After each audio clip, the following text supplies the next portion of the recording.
lazım. Bir dakika. Şu an benim sesim geliyor mu?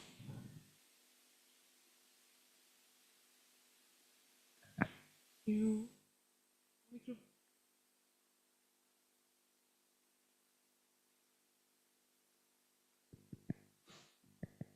Ama ben konuştukça ses yükseliyor mu?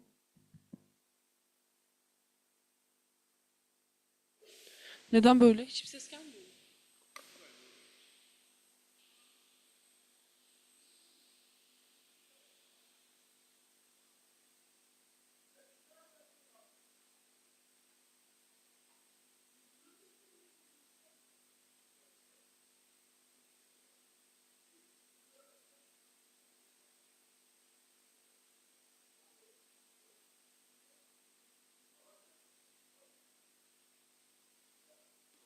Benim sesim geliyor mu? Böyle geç geliyor zaten normalde de konuşma.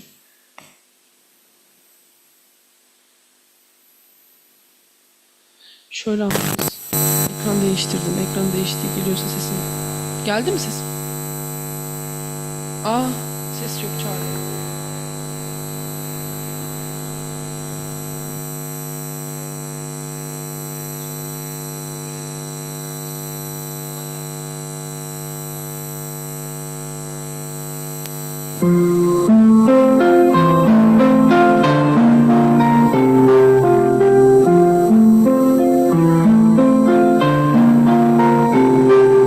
Ajoku, a well-preserved traditional village with unique mushroom-shaped Hami architectures.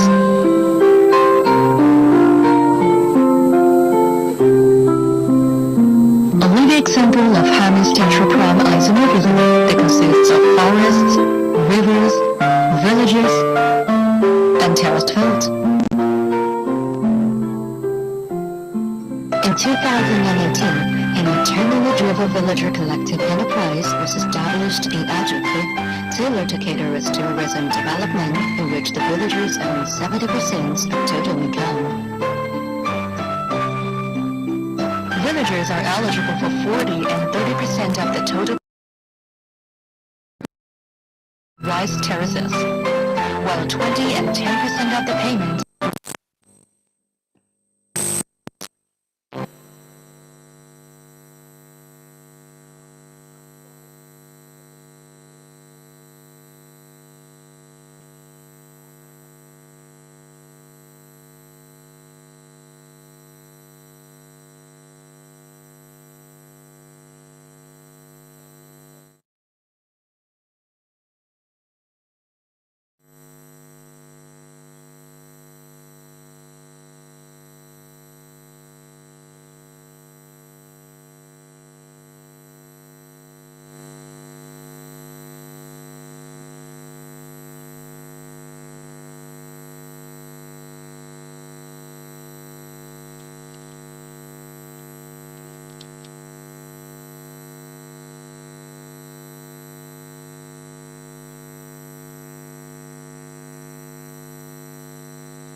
Pazartesi.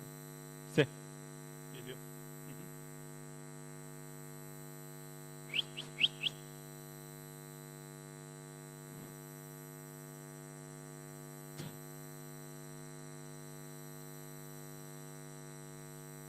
Se. Se.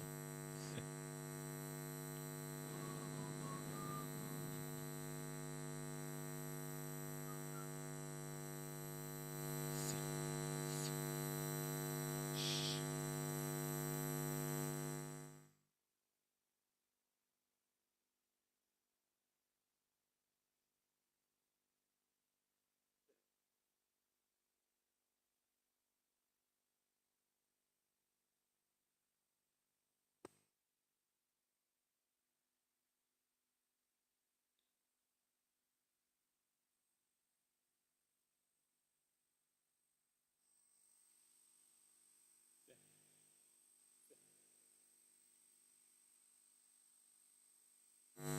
Şş.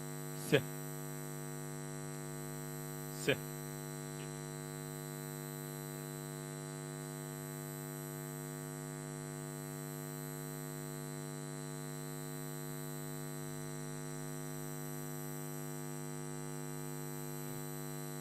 Se.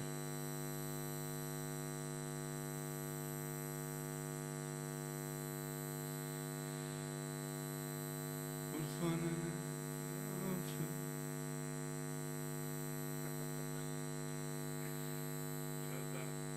Biraz se. Pazartesi, salı, çarşamba, perşembe. Duyuluyor. Benim sesimden dolayı öyle duyuluyor.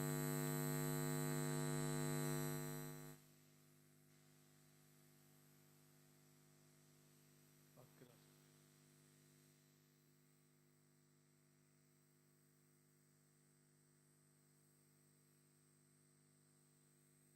Se. Pazartesi, salı, çarşamba, perşembe.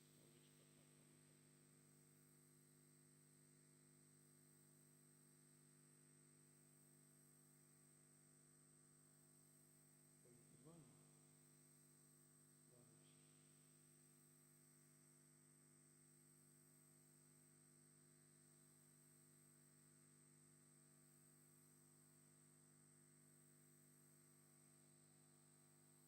Test yapacağım. Görebiliyor musun?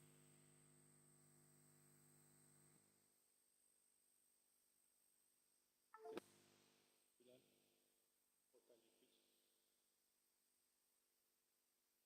Yenile.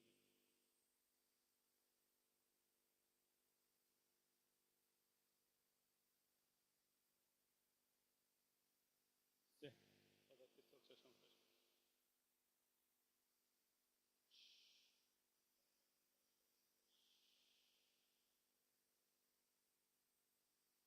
Yo, yo, güzel ya. Güzel. Çok iyi.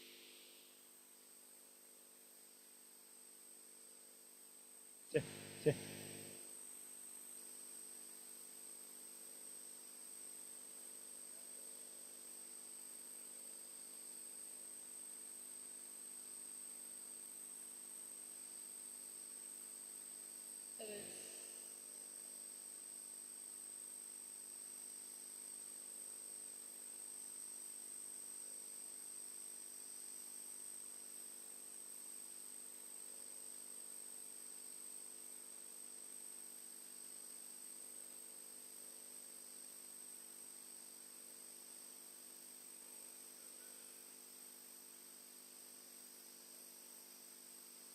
Evet.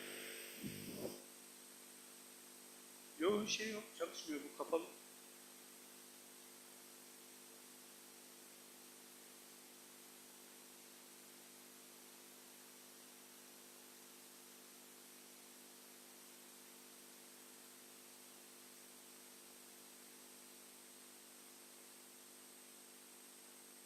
Hoparlörden var, sesten geliyor.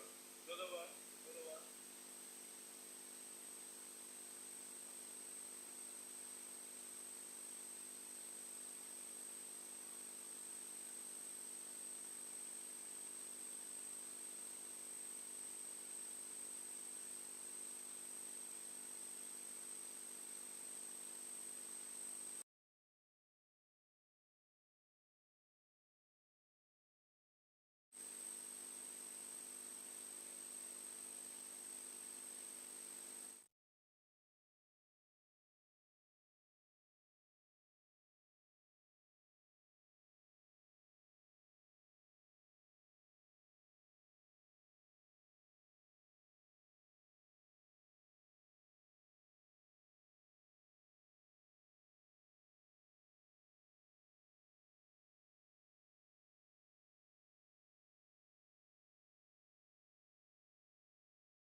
person day of the conference.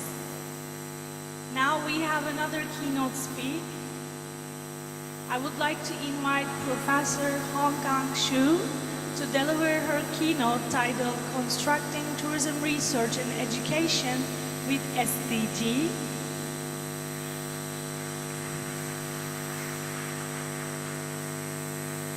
After keynote, we will have lunch in the restaurant downstairs, and then the concurrent sessions will start at 1 p.m.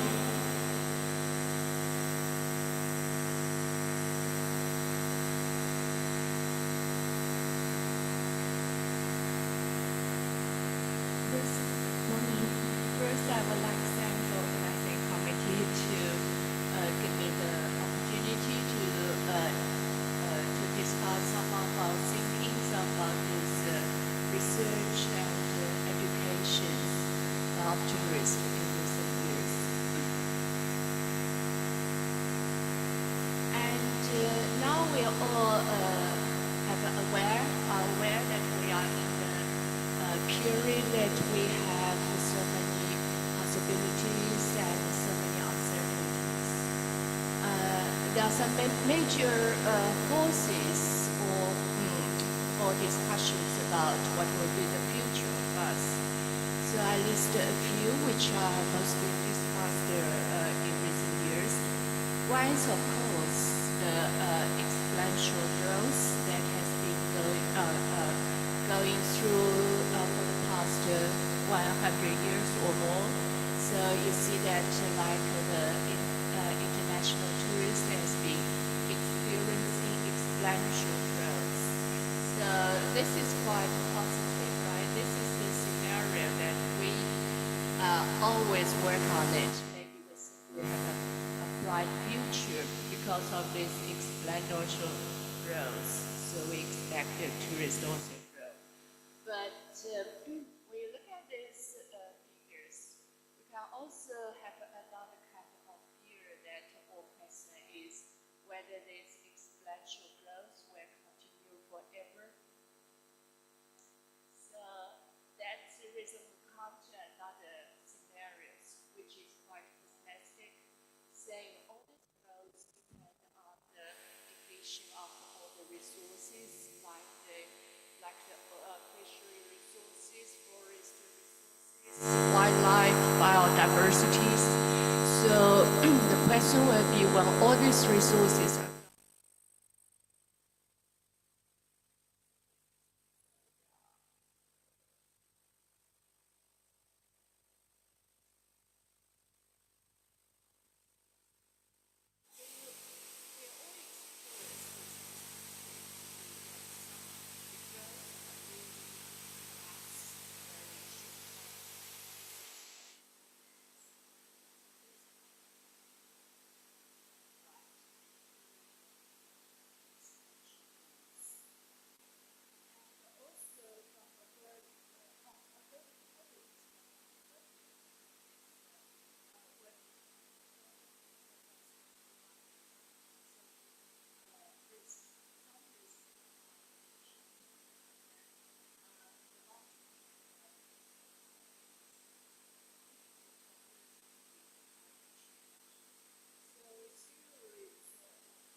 But then we have another new big forces that is the coming of the virtual technology or the AI. This is what we have been discussing. But in fact, we haven't really know what it means when we put all this technology into the previous scenario, whether it still grows or will be like cosmetic, it will accelerate the depletion of the resources. But anyway, this is another force which will change our tourist world. So this is the Chinese stroke on World Heritage. It's virtual reality has been done very good. Okay, after all this, we all know that we have a fourth scenario that is sustainable growth. I see that people may foresee certain kind of uncertainties. So there's a call by UN to say that at we will make sure that we dedicated and in certain ways we direct the future that we want, that is more sustainable and sustainable growth. Okay, these are the four basic scenarios that we are examining, and this is the questions that I think everybody is looking at or confused in certain ways. But if you look at this SDG, if you look at the progress that UN has reported, the progress is not so satisfactory, right? We only have like 15 or 17 years, but there are a lot of growth which may not be achieved.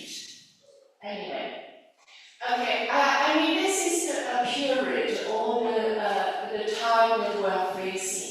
So we are often faced by questions as students or even ourselves ask us, what will be the future of mankind and what will be the future of the tourists? Maybe this is the time that we cannot ignore all these questions. Maybe these questions are so big, sometimes we think this is not questions that are relevant to us. Maybe there's some questions that are relevant to other peoples. Some big guys, maybe some big leaders, but maybe this is the time that we, as an individual, when we face the students or communities, we at least have to say something, because the students and us are all in a very confusing stage. So that is the first question. I mean, we need to hear. And the second is, what is the way that for us to make some impact or to help to direct the ways that we want to. Maybe we're not successful, but at least we want to do something that make the things happen as we expected, like a sustainable tourism. Okay, that is what we think. So we think that maybe for education and research, there's also a need for transformative research applications if we really want to change some of the patterns and direct the futures which we want. So then, if we look at our positions, we can see that there are several models or programs that shape our education and research and tourism. We see that maybe we are all in these positions that are working to make the research, but it's more of qualified knowledge that we would publish in the international journals or textbook or whatever. And then many of us, in fact, are doing this in-house research. We accumulated such knowledge and we keep on, using this knowledge to accumulate more. So now the submission rate is tremendous, right? And but then we also have traditional cycles in the modern world that we train our students in using our qualified knowledge, and then they go to the industries, and then they bring the knowledge and want to shape or change the industries. And then for the researchers, we began to research, we identify the problem from the real world, and then we make it to the qualified knowledge. Okay, that is the traditional and the model of this higher education and research. But what we found out, what we feel is now, because the industry in many countries, they cannot attract the talent. So these cycles becomes quite weak. And also, this qualified knowledge now, previously, maybe we also, the knowledge is, doesn't have so much jargon, the industry people can learn, so there's a transfer.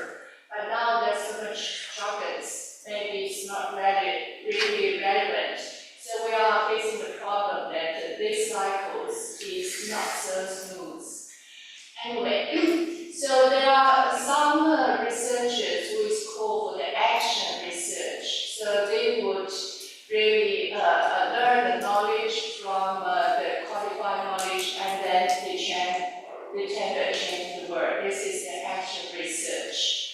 But one problem is they will be never coming back. They go to this industry work, but then there will be no further research coming. So that is the situation now. But we are also aware that this is a huge amount of knowledge that is scattered knowledge among the industries. They are adopting the new technology. They are trying to move with the other industries. So there's a big, I call the growth feedback, which is not related with us. Okay, that was the situations that most of the higher educations and research are doing. So what we facing these situations, what we think that maybe we need to have another cycles that is constructive cycles that ourselves, like our education and research, we really need to develop another circles to let our students and our knowledge to tailor to these industries, and then we have our embodied experience and trying to get our series and make impact and coming back to this knowledge. This is very hard, difficult, but maybe can help us to really think what we need to do, what the challenges, what in the real world, and get rid or reduce the concentration of this, producing knowledge based on these papers. Okay. So that is what we are looking at this change, the model change or the paradigm change from this to this, and more emphasis on these cycles. This is what we call this constructive cycles of the knowledge for the sustainable. Okay, this is what we have been doing based on Chinese situations. And in our university and our tourism program is trying to develop cycles to encourage our students and scholars to really apply their theories into the practice, that is the rural revitalizations, and then get the theories which are relevant to the SDG. And we know that the sustainability, although it has 17 goals, in fact, the goals can be relevant to the rural areas and for the urban areas. When we come into the SDG, and it is really relevant to a certain space, and especially relevant to tourists, we found that rural sustainability would be a very good place for to apply to show the strength of our tourist program. If you look at these rural issues, that it is one of the major challenges in the sustainability to achieve this sustainable goal, because as we know that rural is getting its resources and the values has been transferred to the urbans. So the most of the urban areas are declining and depublished due to the urbanizations, and also due to the south and north trade, etc. And most of these poor peoples are living in the rural areas. But on the other hand, the rural areas, in fact, is more diverse, and the culture and its natures are more difficult to handle. We don't have a standard for models which can be applied to each village. It's not like the city because of the modernization. Cities are always like a standard ones, although we say, oh, it's different, but we have governance, big enterprises, etc., and modern education, etc. But rural areas is really very difficult because it's really individual-based diversity. But we don't have too much attention to these rural areas. For instance, if you only look at the UNESCO's website, although we have so many villages, but only limited villages are listed as a World Heritage Site. Why is the reason? Because they don't have the expertise and resources to prepare the UNESCO applications to be submitted. So they are very much ignored.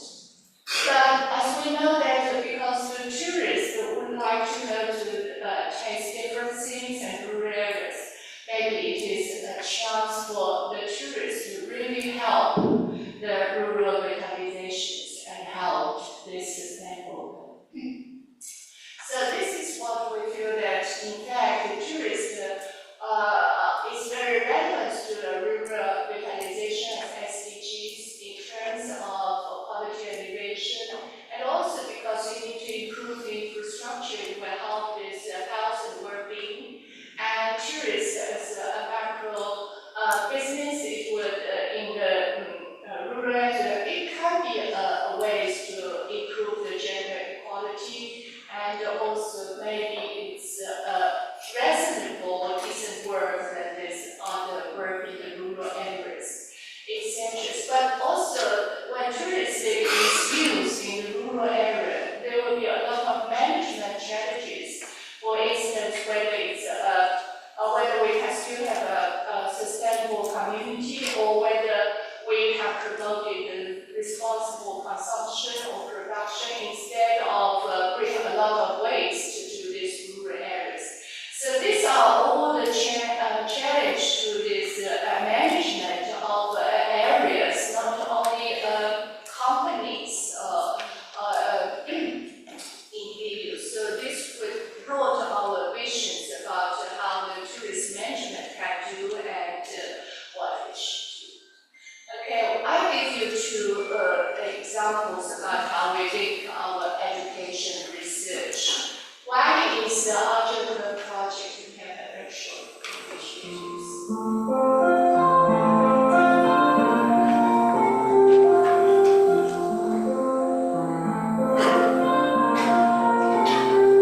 onManaging, a well-preserved traditional village with unique worship-shaped Hanli architecture.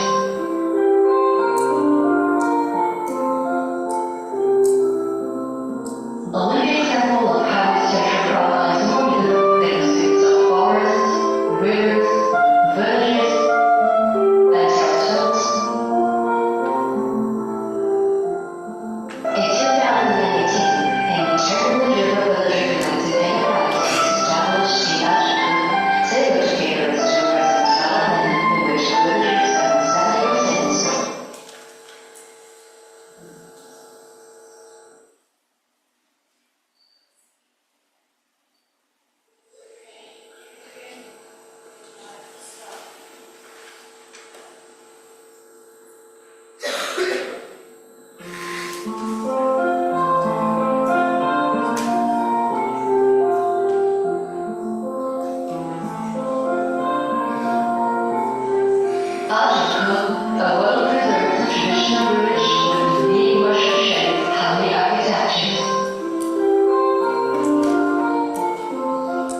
The Azure exam model works to inspire and encourage sustainable growth for revitalization of antique villages worldwide. That was just. If we look at this village, in fact, it has a lot of management problem, right? We see that it has resources which they have to rely on for their livelihood and also for the future development. But these resources has its uniqueness because it's a paddy field, so it has to rely on the collective to maintain these water infrastructures in order to get an equal distribution of the water among the paddy field. And also another resources we rely on is their own buildings. But due to all the urbanizations, the young people is venturing out, so only the women and the children are left out in this village. So at the time they are trying to rent out all this village to these other big companies. And then Professor Bang and team at the time, fortunately, we went there and said they could do it, manage it themselves. But the question is how to do it. Although it's idealist, they're not saying, oh, you should maintain this and maintain your heritage and also get the building. But how to do it is an issue, and whether they have the confidence to do it is another challenge. Okay, this is the work heritage. We see that this is the unique landscape. They are here in the middle. The waters run away from the up because there's a trees storage the water and then goes to the village and then go to the paddy field. So they have to really maintain a good collective work to maintain their resources. If one family withdraws, maybe the paddy field will be collapsed and the water system will also be collapsed. Okay, but they are facing the challenging times. So the challenge is the water, community water management and is collapsing due to the people are growing and very few household are there. And also the low return to paddy field because the neighbors can get extra payment from this transportation center rather than working at paddy field. And also it has the potential, the collapse of the landscape, which are their resources. And also there's a poor infrastructure, and they don't know how to do it. So these are all the challenges. So Professor Ba and his team is mainly the graduate students help with them. So this is together with research how to manage these communities, give them support, and meanwhile to really make this village to get rid of the poverty. So our students were there for like 3 months, the maximum is more than 1 year. They have to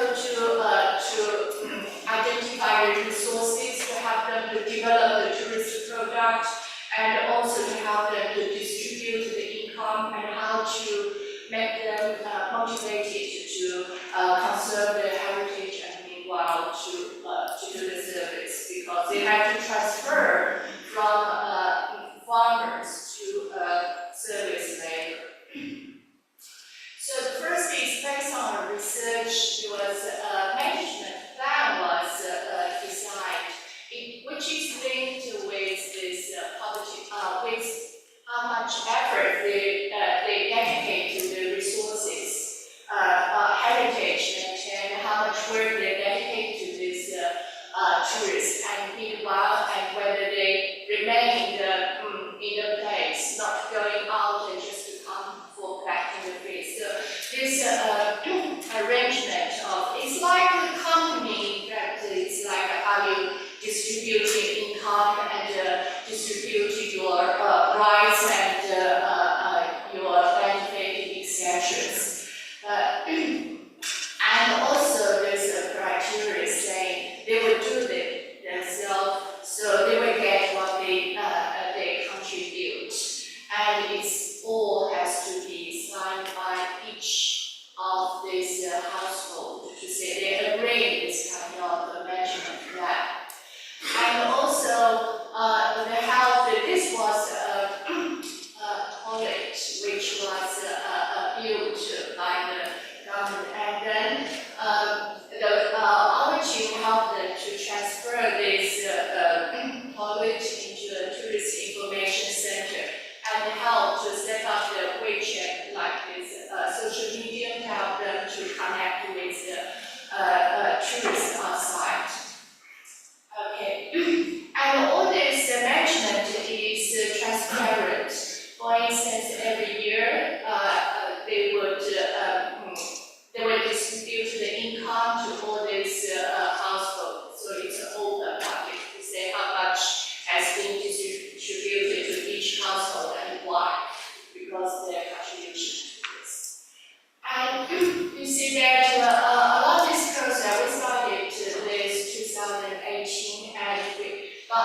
which tourists already come, but still the communities managed to follow these rules and try to work with themselves and work with us to gradually to set up this management system.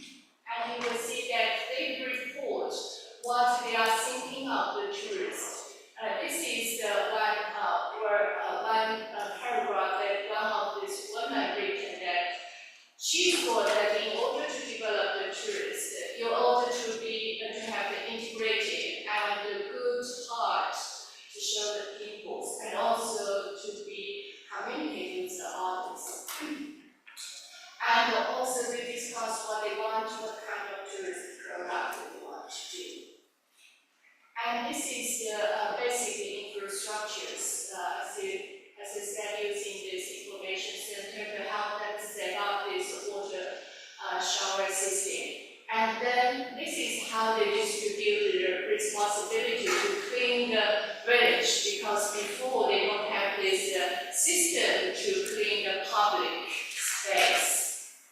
So all these are very new, and also they need to now to operate the computers to manage their income and manage this request from the tourists. And our students help them to learn these computers and help these young children to learn Mandarin and some English to communicate with the tourists. So this is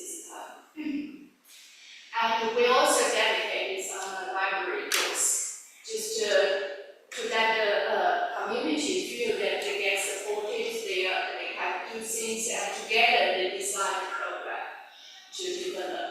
Okay, this is how the children are learning this. And there are many women who were really left women in their household. Now they get confidence. They really know how to show the tourists the places, tell the stories, and to tell their voice. Okay, they also began to demonstrate their traditional skill. And after all this, it also benefits to our research because we also use our lab to monitor how the process going, and we also use this in our teachings. So this was the okay, can you help me? The metaverse we have done for the other so the other students in our university can have a feeling about what has been done and why and what the challenges. So this is the metaverse that we have been doing. This is the job that us do. And this has been a good successful stories, and it has been learned by the other villages and the higher educations, tourist applications in China. And Professor Gao also get the Ulysses prizes from UN tourists. And we also have a lot of benefit from publications, and we think these publications really tell what has been done, and after 5 years, what we think, and the impact, and what the voice of the locals. Okay, so that was one way we have been trying and we feel this is a constructive research because it benefits to the community. It's really make our researchers, students, graduate students to identify the problem which are really relevant to this rural poverty. And also, in addition that most of the students now in China are from the urban areas. They don't have this embodied experience about what is happening in the rural areas, and they need time to work in these places to develop the capacity to show their empathy and dedication to help the others. So our students gain not only the knowledge but the other capacities as well, how to help the people, to be patient, to have these empathies, and also also the benefits to this educations, because as I said, we have metaverse, so we have more students to look what has been doing and what's the challenges, and get the real feelings.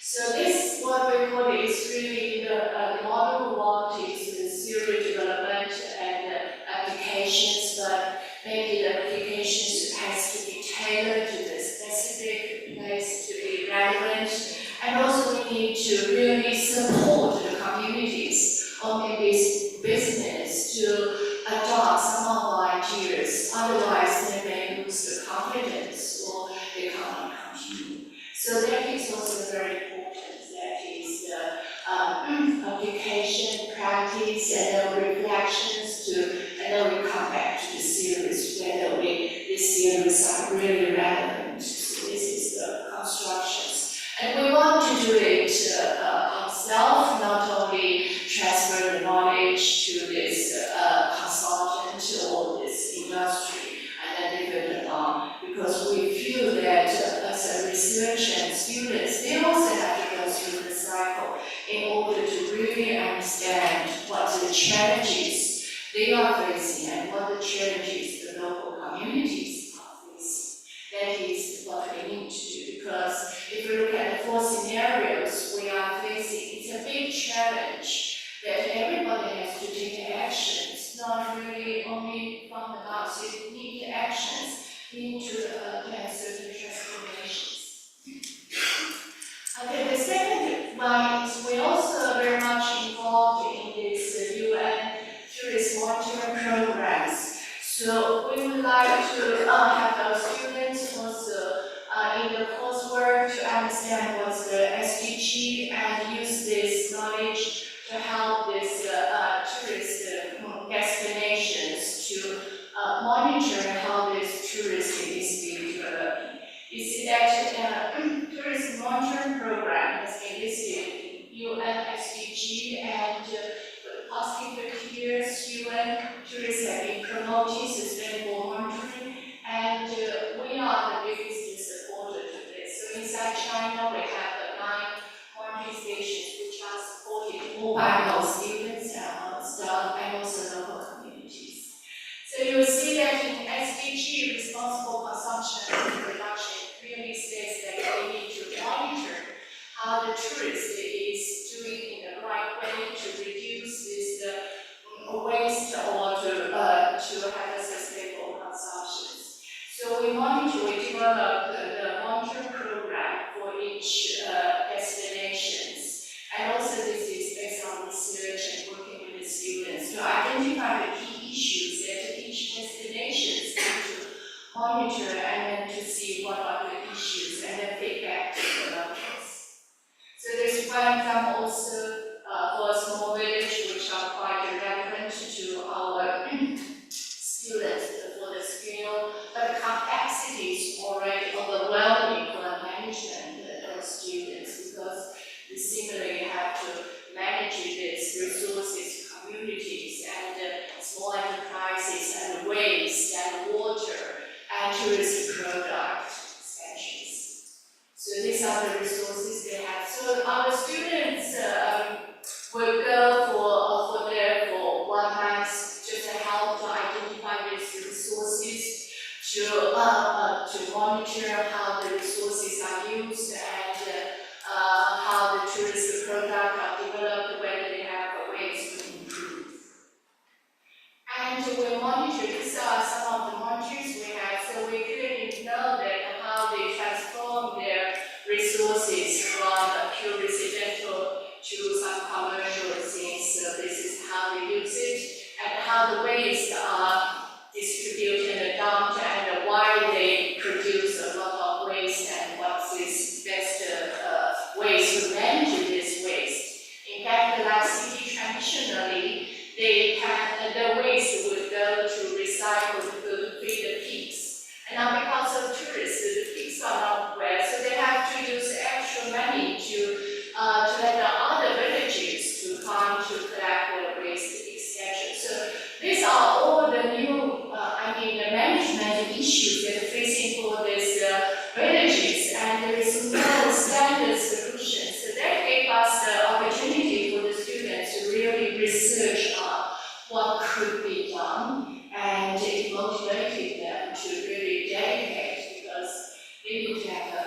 more analytical and communicative skills to working with the community. And with our help, also the city has got the best village from UN tourists in 2002 is the first bench, and this was the thanks letter from the local community. So this is how we help to educate these locals to tell them what has been changed in this community and whether they can improve this product. The learnings from students, we're also monitoring how the students are learning, so you can see that this, we use the Japanese method to embody the students' learning. So they all benefit from working with this community, even it's in the last month. So this is we can really help. That's the key issues. The knowledge is relevant. So that's what we have been doing. We think that for the tourists itself, the concept of the management should be broader, should be cross-border of the enterprises, and also we should identify the places which really need our help and knowledge transfer. And but these problems and the real-life problem has been quite isolated from higher education for quite a long time. And facing so much challenge, maybe we need to rethink of the model of our education to bring students to real world work with this community or the enterprises to really make the change. Maybe it's a small change, but everybody learns that we need to do something. It's not easy, so we appreciate the other people's effort to make some progress, even a small one. So that is, we propose whether we need to shift our education model to research model to more constructive, not only limited to the existing model, also not limited to the critical model, only criticize the tools, but we need to find the way how we change and rapid test as a social experiment to make change things happen. So that's my talk. Thanks.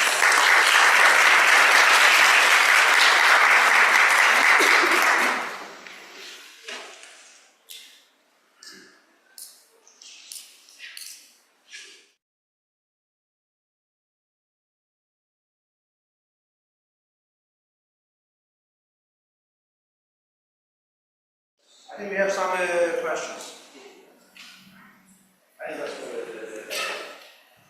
Thank you very much for a very interesting informative presentation. My question is about monitoring sustainable tourism. You mentioned about monitoring. What's the process of this monitoring? Do you have any dashboard or any system for this monitoring, or how this monitoring can be done?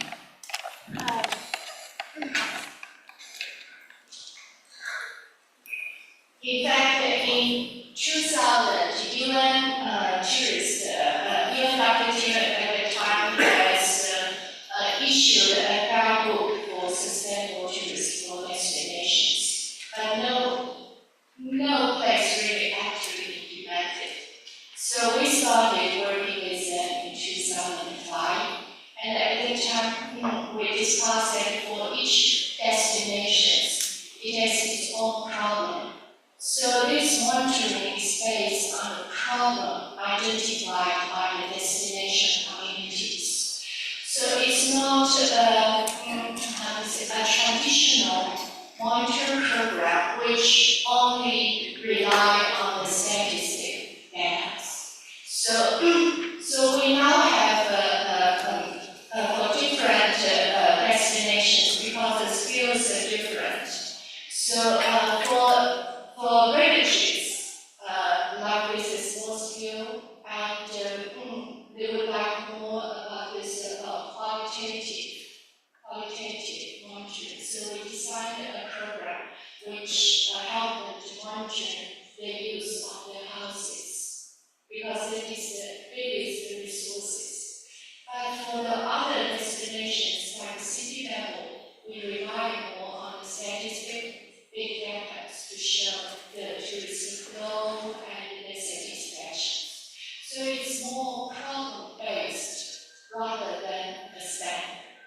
identify their problem.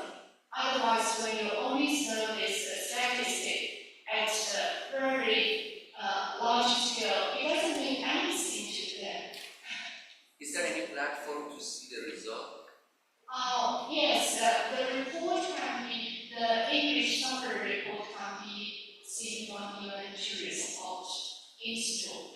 We have, Elon has set up the install for the words, and you can apply to join and then put your report there. But there's no standard for that. There's one more question. Oh, you have a microphone, okay. I think he was first. Two questions. One question. Okay, I will ask only one then. In your destinations that you were wondering, I can see continents have 10 destinations, but you've excluded like the whole of the African continent. Why? Is it not involved in that monitoring process? It's a bottom-up approach. So the communities can apply. And they can apply from even tourists to, they can say they want to have this monitoring and this network. I want to exclude any. I'm just saying that because you include the United Nations, you need that, and then you see a whole continent overlooked. I don't know how they are empowered to apply or not empowered to know about the program. That's a good question, but this was because it's really bottom-up approach. So the communities are, like Indonesia, first they also don't have, but they contact us. So we also encourage the university to work with their communities to submit an application to UN tourists. And then they will be bound. So it's more like the network sharing the information. Yeah. But for other schools, we were passionate to work with, so we have 9 stations. And we want to share some of the experience with other universities who want to start off with alternatives. I think the Africans, your problem will be different. Maybe it's very much related with the wildlife and the communities. So you can also set up the observatory to identify these behaviors and put it in. I have very similar question. I think it wasn't just Africa.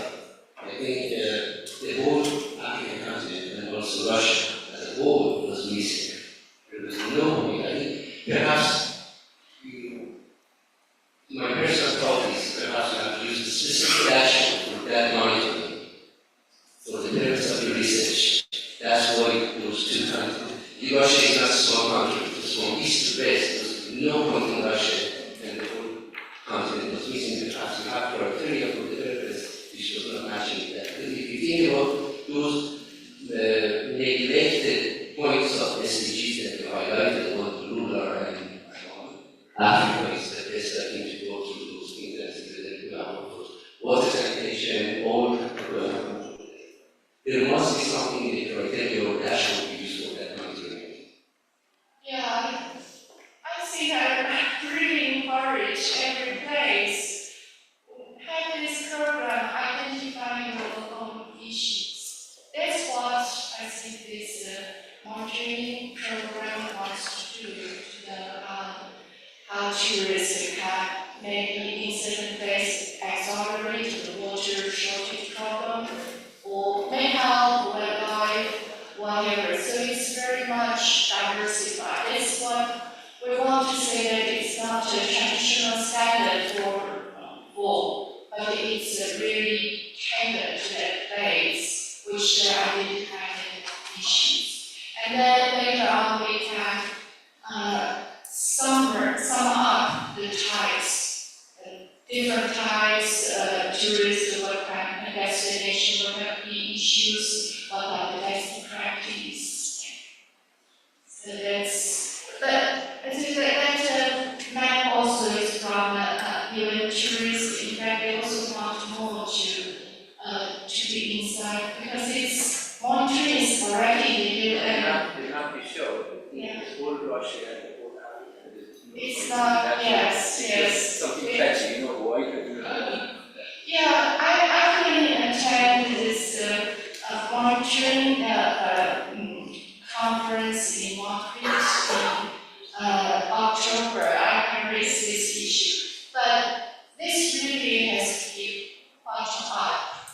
It's not the UN or us say we should do. It's local people are aware of this and they want to do, and then they can share information.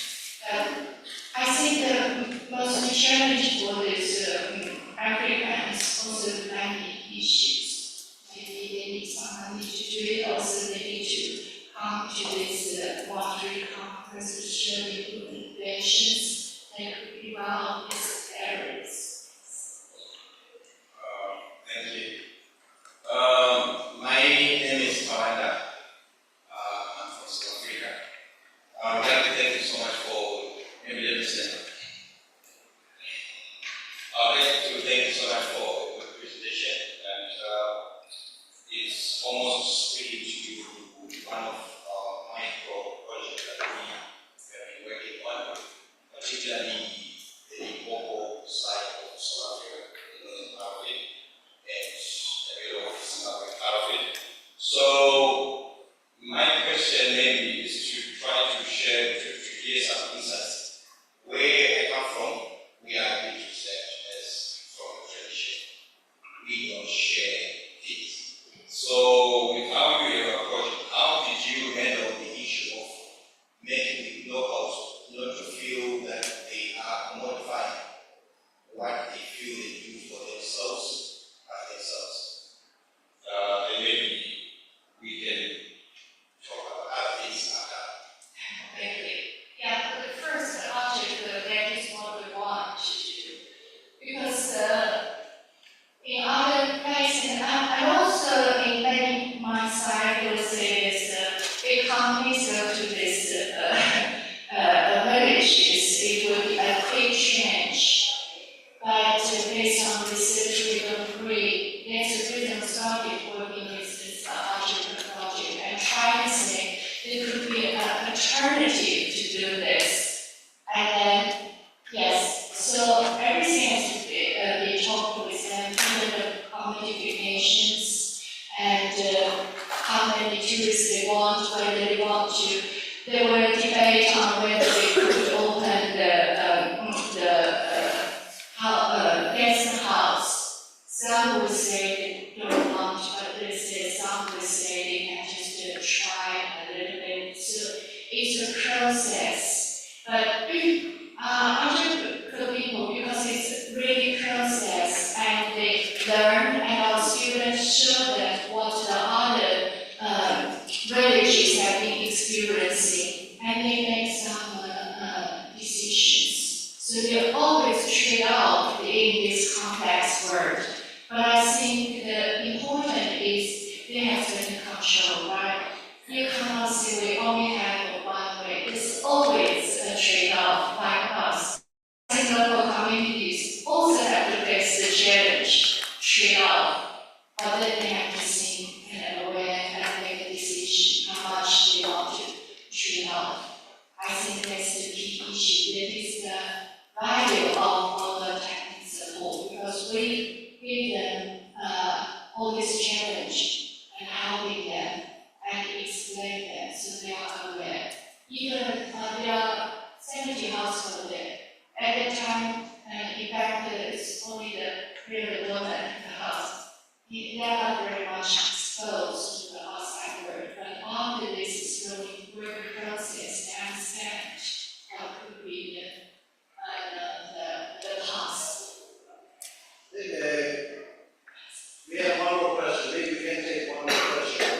The lunch has already started, so it's a good question.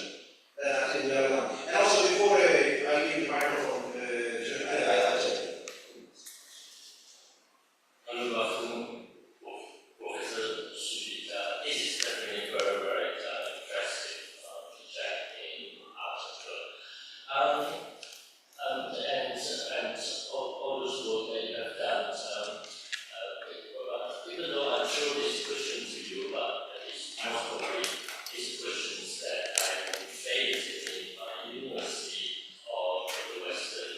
university. How do you consider mission ethic? How do you get your students through the university mission ethic committees on this type of social interactions?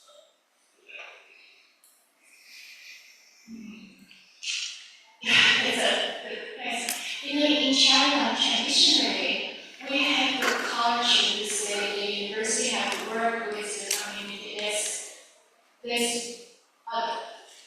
If you see the first slide is the traditional Wang Yang saying we always have to act based on our learning. So it's a unite of the knowledge and action, and always a tradition that Chinese community, the government, all they expect us to contribute something. So now in China, all universities are obliged to contribute to this to the communities. So when we propose the idea to show what we've done, we don't have the objection, but we get support. Yes. If anyone needs more information about the projects, Professor Xu is dean of the tourism school at CSM, it's one of the best universities in mainland China, and their program is the best program in mainland China. They have lots of projects. I have visited some of these villages when I was in China, and I think in many countries people are trying to get these certificates. And they have a team and they have the expertise. And if anyone wants to, I think we work on that one, you can contact her. I'm sure they can provide advice, expertise, or they can work with you to get the certification of these villages. Okay, let's take a big round of applause again.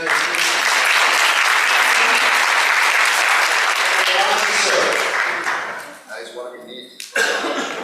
Thank you. Great.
Ses 1 2. Ses ses ses.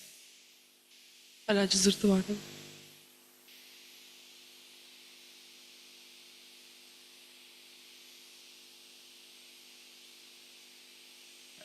Ses. Ses 1 2. 3 Mayıs Cuma 2024.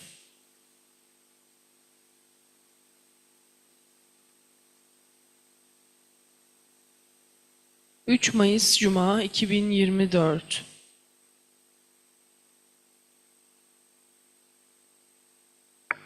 Pazartesi, Salı, Çarşamba, Perşembe, Cuma. 1 2 3.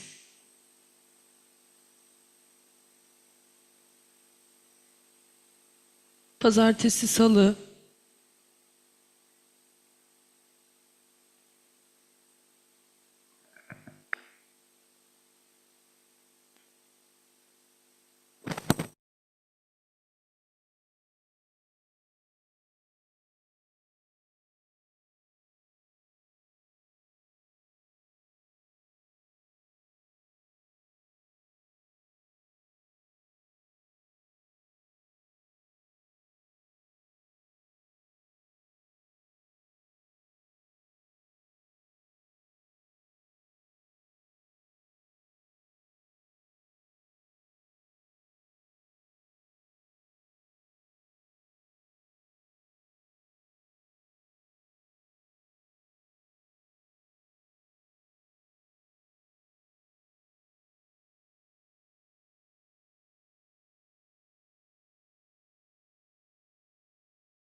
Good afternoon, everybody. We are about to start.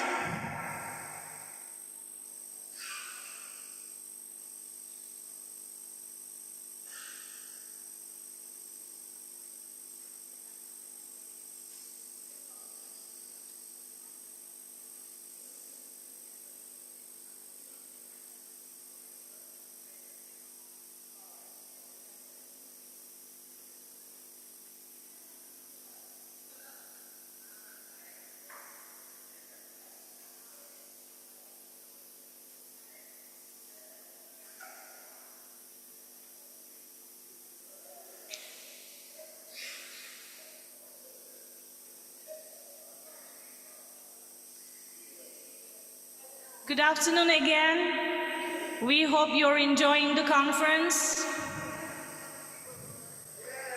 It is really upsetting that it is going to end.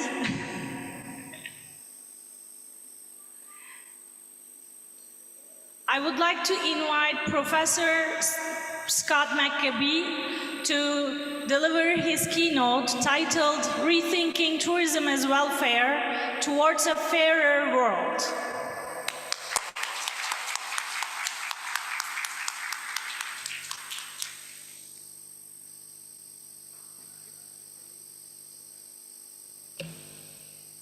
Thank you so much, everybody. And I'd like to start by, oh, thank you. Sorry, Serena. By thanking everyone for the wonderful hospitality shown to us here in Istanbul, and to the organizers and the conference chairs, Serena and Doyan, for the kind invitation to come and speak to this conference here in wonderful Istanbul, the most visited city in the world. And it's a pleasure to be here. The last time I was in Istanbul was for another conference in 2013 in the middle of massive protests in Taksim Square. So it's great to be back here and relive some of that experience on May Day and Monday. I'd also like to give a special thank you to Emel Adamis for all the help and support she's given to me in helping to support our stay here. So when thinking about the conference invitation to deliver a keynote speech, you know, we're here in Istanbul, which is at a crossroads between continents, and the theme is managing tourism across continents. And I really think that probably we're at a crossroads. More and more, I'm beginning to think that tourism is at a sort of critical juncture. You know, we've seen that through informal discussions with people here in the conference room about the state of tourism in higher education and some of the changes that are happening there. But also I think that in a post-pandemic world, there's a really need to rethink where we're going with tourism and how we can make sure that tourism meets the needs of future generations in a possibly radically transformed world. So I'd like to sort of address some of those issues with the speech today. And my idea is to speak for about 35 minutes and then give some time for questions and discussions, because I realise that I'm the only thing that's standing in the way between you and that wonderful gala dinner cruise tonight. So apart from the closing speeches, so I'm hopefully that we've still got a bit of energy for thinking about where we're going with tourism. We need to think also about how tourism as an industry and as a sector can be sustained throughout the 21st century. So we really need to think about looking to the future. And the need for tourism to link to a better world. How can we make sure that tourism is part of what becomes a better world for the future in the post-pandemic situation? And I want to do that by, I'm going back a little bit to the beginnings of the pandemic, when I published a paper in Annals launching the curated collection on social tourism, where I was arguing basically to rethink social tourism as a model of tourism as welfare, and really sort of thinking through those early days of research in leisure and recreation studies about constraints and recreation as being fundamentally part of welfare and the welfare society. And I'm not just thinking about Yu Cheng Wang's keynote yesterday, where old people like myself will suddenly be shuffled off to Disney Living Well resorts to be given our meds and our entertainment at 4 o'clock and then sent to bed at 8 p.m. And having all of our wealth taken off us in the meantime. But I'm thinking about how we can use tourism as a way to empower people and to think through ways in which tourism can lead to a better, more healthy population and a more sustainable economy, visitor economy, and also for a stronger, more productive society. So thinking through how we can create welfare policies through tourism. So I just want to provide a little bit of context, you know, the post-pandemic context. And I realise that Kathy, in her talk yesterday, mentioned some of this stuff with the tourometer. I think I remembered that correctly. And the need to sort of think through the post-pandemic world. How do we recover tourism? And when we look at the data and the statistics from the UNWTO, we realise that actually we are on a sort of growth trajectory back to where we were pre-pandemic levels, but we're not quite there yet. And there are still some sort of structural problems that are preventing us returning to, you know, that pre-pandemic levels of tourism arrivals and spending and so on. I just, you know, mentioned something about the local context here. For an example, in Turkey, it's performed relatively well, I think, in terms of international arrivals in recovering back to 2019. But actually, travel sentiment remains low. And international arrivals are not quite there either yet. So there is still some sort of lag behind. And whilst there are some really sort of boosterish predictions from the WTTC about the bright future for tourism, you know, there's 2024 is going to be a record-breaking year, contributing over $11 trillion and supporting 350 million jobs, and international visitors' arrivals almost reaching 2019 levels. But domestic tourism, and that links to social tourism that I'm going to talk about later, surpassing all previous records. And I think that that sort of indicates maybe the trajectory for the future. But we think about that positive situation, but I think that underlying that, there's a radically different and transformed world that we're leading towards. And we only have to look at the state of the world in terms of the conflict in Europe and in the region, nearer Asia, Middle East region, at the moment being a really, really crucial point of what we need to consider, really. It's hindering the path to recovery and growth. We look at, you know, taking international flights, flight paths have to be rerouted to avoid airspaces of certain countries and so on. And that has an impact on costs, and all sorts of things add to in costs in terms of inflation and energy costs and the cost of living crisis that we're all living through, that are preventing that sort of recovery. And that political instability is having massive repercussions. And then there's climate change. We only have to think about the last couple of weeks. We've seen this, you know, ridiculous amounts of rain falling in Dubai. Dubai airport being shut for so many days. And those pictures of planes, you know, looking like they're swimming in the sea, basically. And this huge amount of weather and this weather causing disruption is also preventing a return to sort of growth.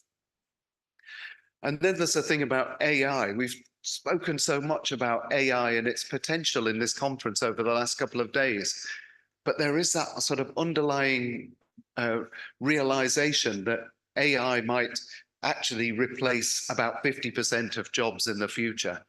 Where are people going to work? How are they going to work? How are we going to manage work and a productive society and leisure in the future in the face of AI?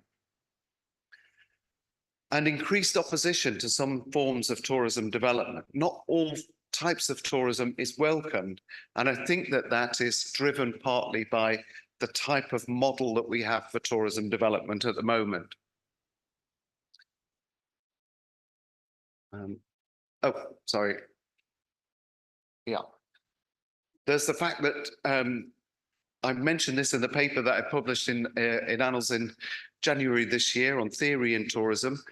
We're living in a more bordered world, so we're creating more borders. And the openness of borders to people from international arrivals, whether they're migrants, tourists, or refugees, is having an impact on tourism and the sentiment that people have towards other people from different cultures and races.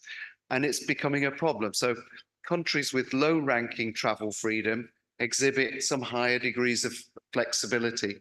Those countries in the OECD have very open borders, but they're closed in some respects to people from other countries. So visa regimes are a particular worry.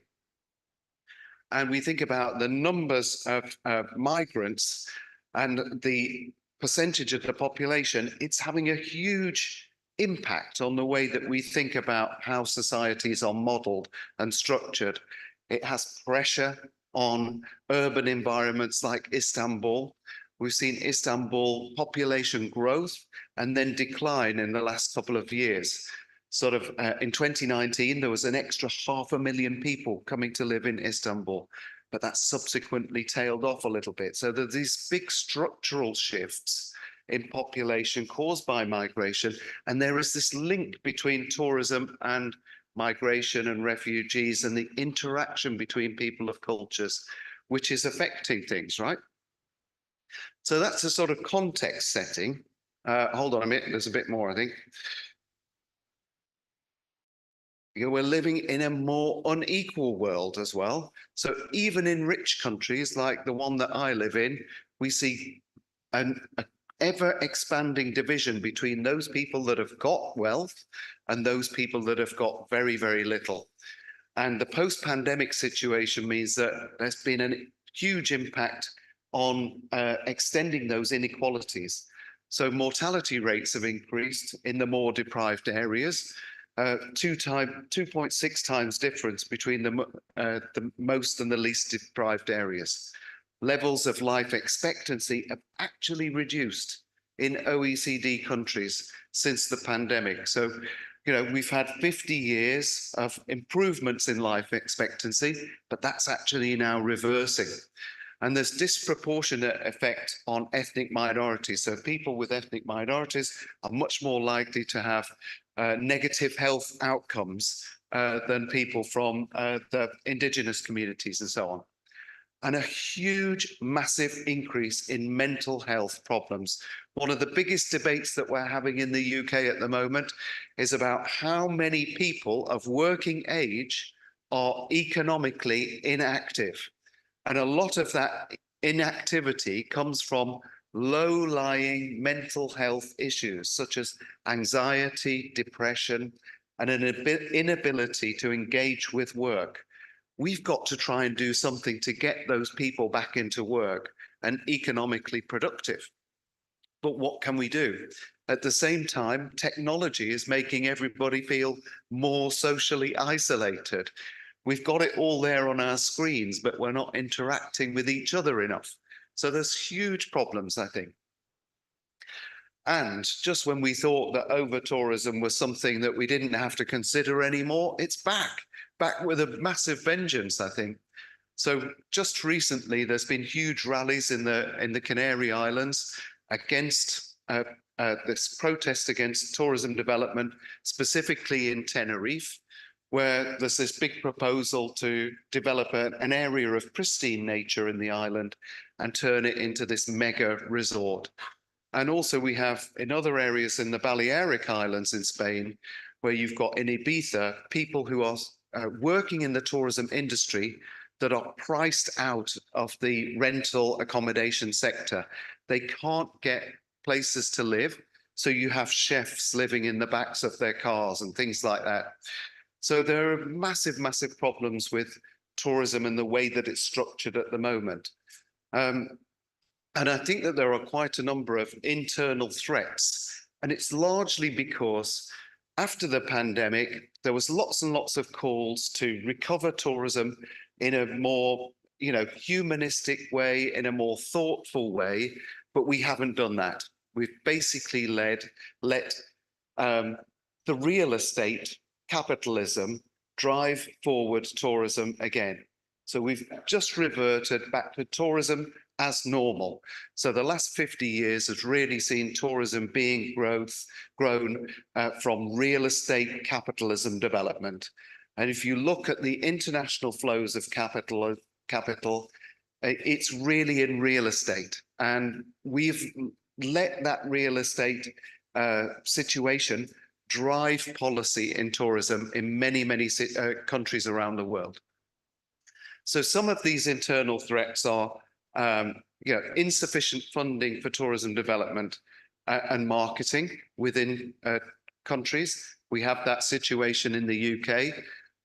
No funding for local services at all. So no tourism destination partnerships get funding from the government anymore. How can we compete? How can we create joined up, stakeholder, engaged tourism policies when there's no funding? There's weak policy and planning at national levels about tourism's role in the economy and society of destinations and regions. And poor integration between policy arenas. So, you've got tourism that sits within one area of government, but there's absolutely no connection between the tourism policy and education or housing. Housing is a critical issue in destination regions as well.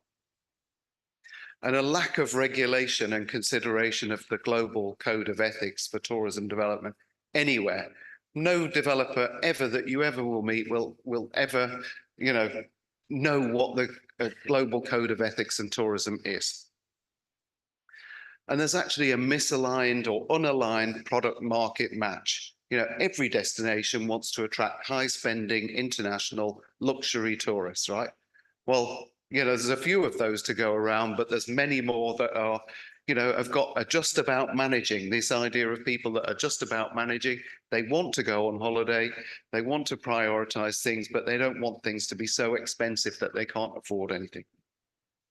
So there's lots of things that we can do, I think, as policymakers, educators, putting pressure, as researchers, creating projects that address some of these internal threats and macro policy issues.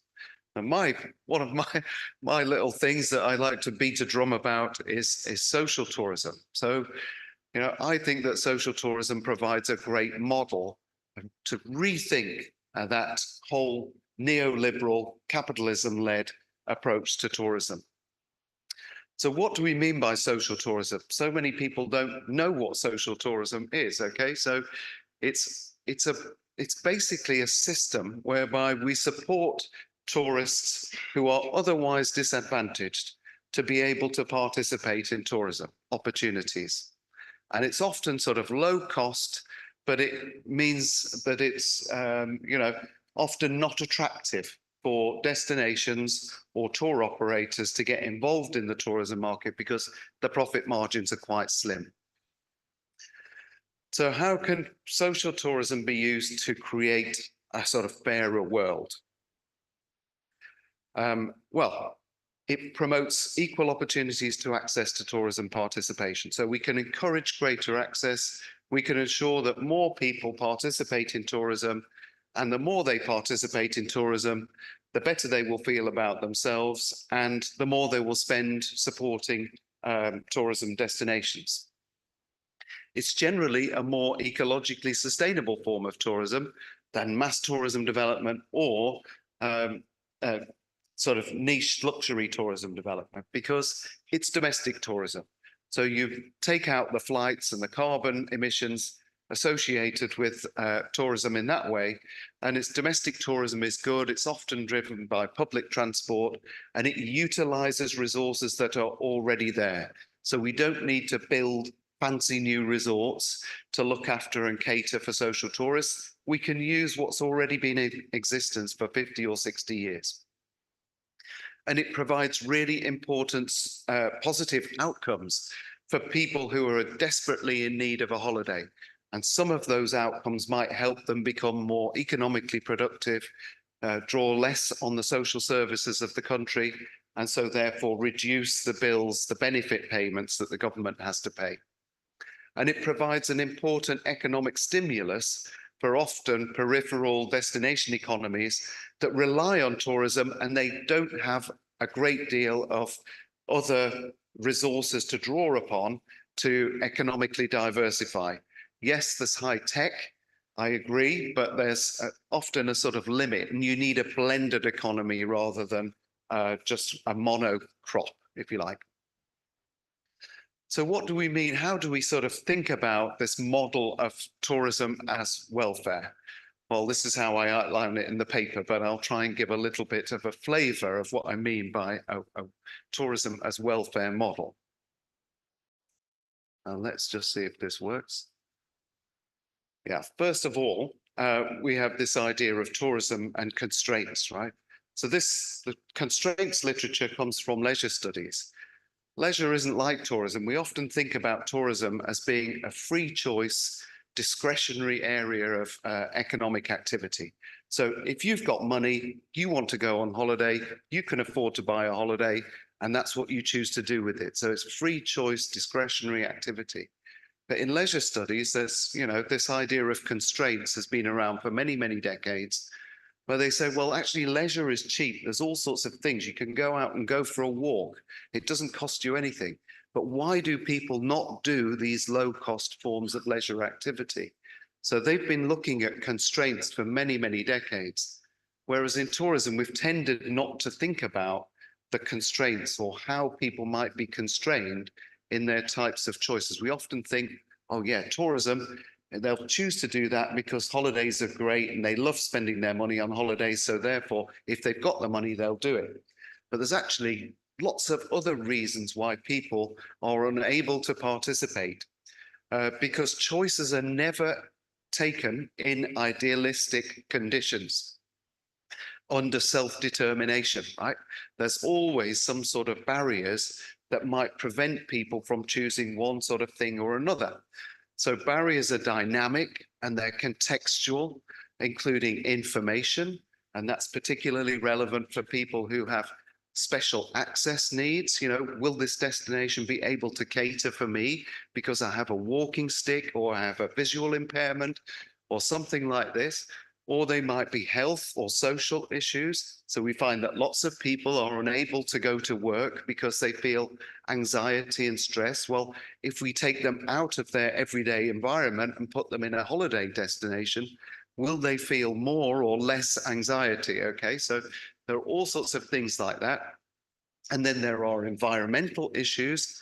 We find that lots of people who are more deprived, living in highly urbanized areas, very poor environment conditions, they're not used to being in different environments where they might have greater freedom of movement around these different neighborhoods and resorts and so on. And so there's all sorts of different things, and these things might be interactive, these types of barriers. But we've not done really any research in tourism, or very, very little research in tourism, on how people manage these types of constraints. So the intrapersonal types of constraints, these are the ones that are the initial constraints that people face. These are the sort of psychological constraints, right? So these are the things that are like, oh, I'm not sure whether that destination is right for me, or I'm not sure, I've got a bit of uncertainty or anxiety about getting across town using public transport. So there's all sorts of things that might lead to these sort of psychological constraints. They're the initial constraints. Then there's the interpersonal constraints. If I take a holiday, will there be somebody there who will welcome me and will accept me? Or will I have people that will go with me and share that experience with me? How will that look like? How will it feel like being together in a group of people Some people have not got any experience of taking holidays, so we need to try and educate them in some way. And then there's the structural constraints. So we don't really know that much about what constrains people from making holiday decisions or decisions to participate, even if they had the financial means to do so. But for social tourism to be successful, we need an understanding of individuals' preferences and ability to create suitable products to meet their needs. So if we think about social tourists, they have a massive wide variety of different constraints that impacts their ability to go on holiday. So we need to understand their preferences, what would work for them, how we can then create and design experiences and products that would meet their needs. We need a recognition of the diverse constraints by different groups and support to help them overcome those constraints, right? So we need something at either the tour operators level or at the level of policy to be able to create support structures that will help them overcome their constraints. And we need awareness raising and education on the benefits of a holiday. People of my generation, we grew up going on camping trips to the seaside for a week, a week spent under canvas in the rain in Wales or Devon or somewhere like that in the UK, these resorts by the seaside. They were often uncomfortable and cold, and there were little biting insects and things like that, but they were great. And we then replicate those things. We make our own children suffer those same experiences that we had. But actually now there's a generation of people, even in my own country, who just have no experience of being a tourist, of going on holiday. They don't know what to do. So we need to raise awareness and education about how they might benefit from going on a holiday. I've worked with so many charities, and these charities support people who are desperately in need of a holiday. And when they come back, the families are all like, it was amazing. We'd never had an experience like that before. It was brilliant. My little daughter or son, they played outside for the first time and they really had an amazing time. And I can't believe the difference in them and how we all worked well together. They just didn't know. They didn't have the experience. So they didn't know what to expect or how it would improve their social lives, right? And if we do that, right, if we start sort of thinking about how tourism can be used to help families in situations like this, well, it's a good part of economic policy, right? Because if we think that, social tourism policies, this is another article we published quite recently, are influenced by the prevailing norms governing a society's approach to equality and access of participation. We rethink that, we start sort of thinking, well, we'd like to encourage access for everybody in society to take a holiday. We do that by, supporting people to go on holiday. They go on holiday, they spend money, right? And actually, the money that they spend contributes back in tax revenue, in employment, in more people going into work and sustained jobs and so on. So it's not just about social policy, but it's also about economic policy as well. Oh yeah, it still works. Okay, that's good. So an outcomes-based approach. I think in tourism research, we've often sort of focused on goal attainment and satisfaction as the outcomes of tourism. So how do we measure the outcomes that people get? Satisfaction studies and so on. And then Sergey, I really love this paper that he published in Journal of Travel Research in 2010, had a conceptual approach to goal attainment. I thought was really, really important contribution. Because when I started thinking about it in relation to social tourists, I thought, hold on a minute, social tourists have completely different sets of goals. So their satisfaction is completely different to normal tourist satisfaction.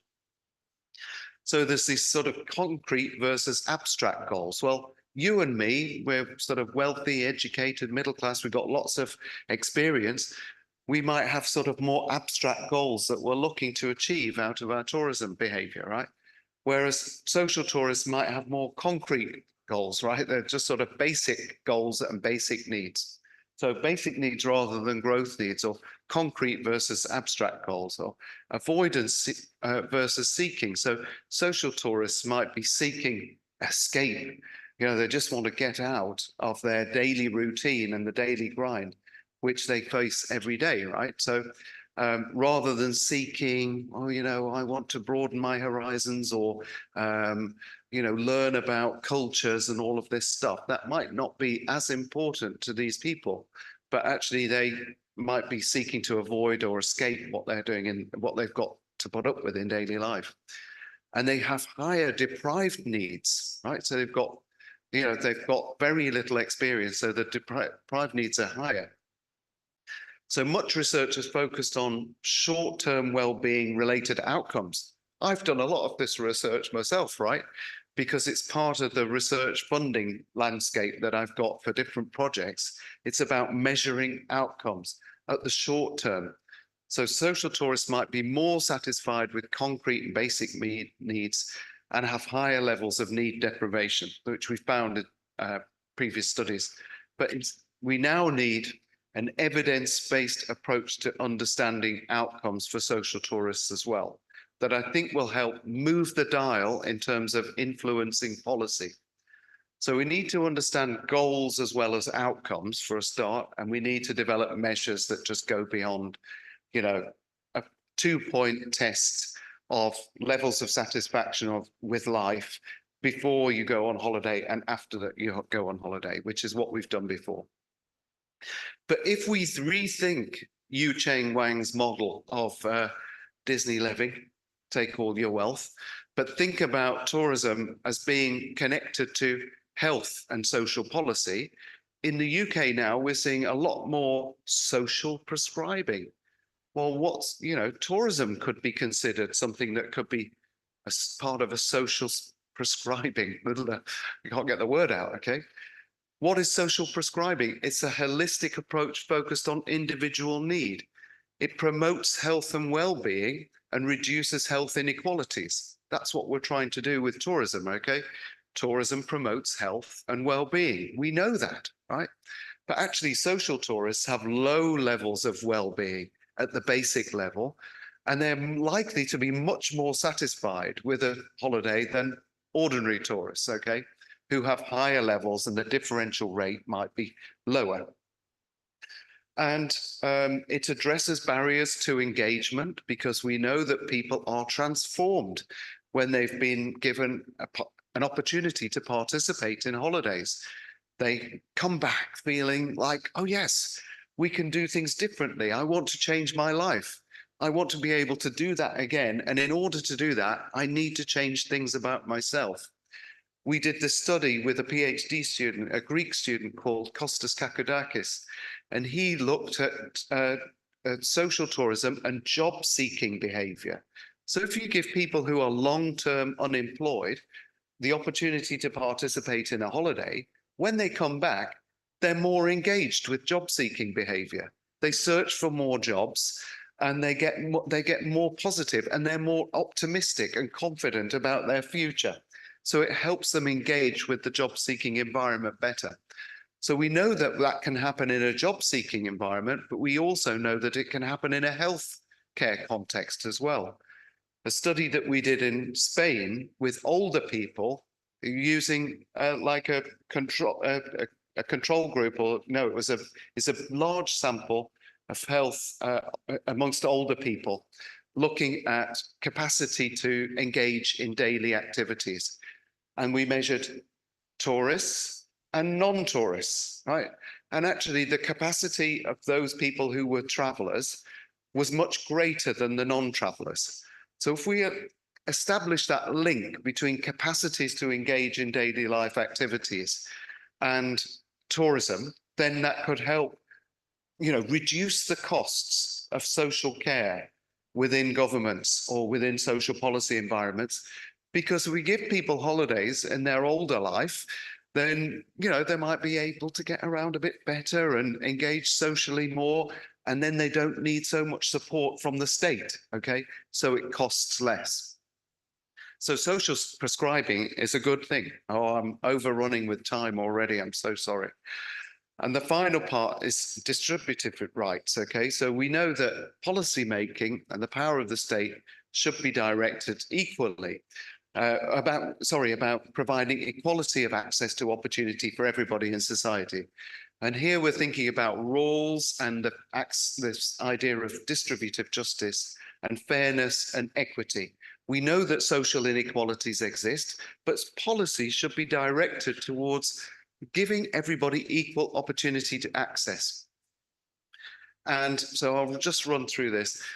But we wrote also something about the rights to tourism, and the rights to tourism are sort of embedded within the global code to ethics, a global code of ethics in tourism.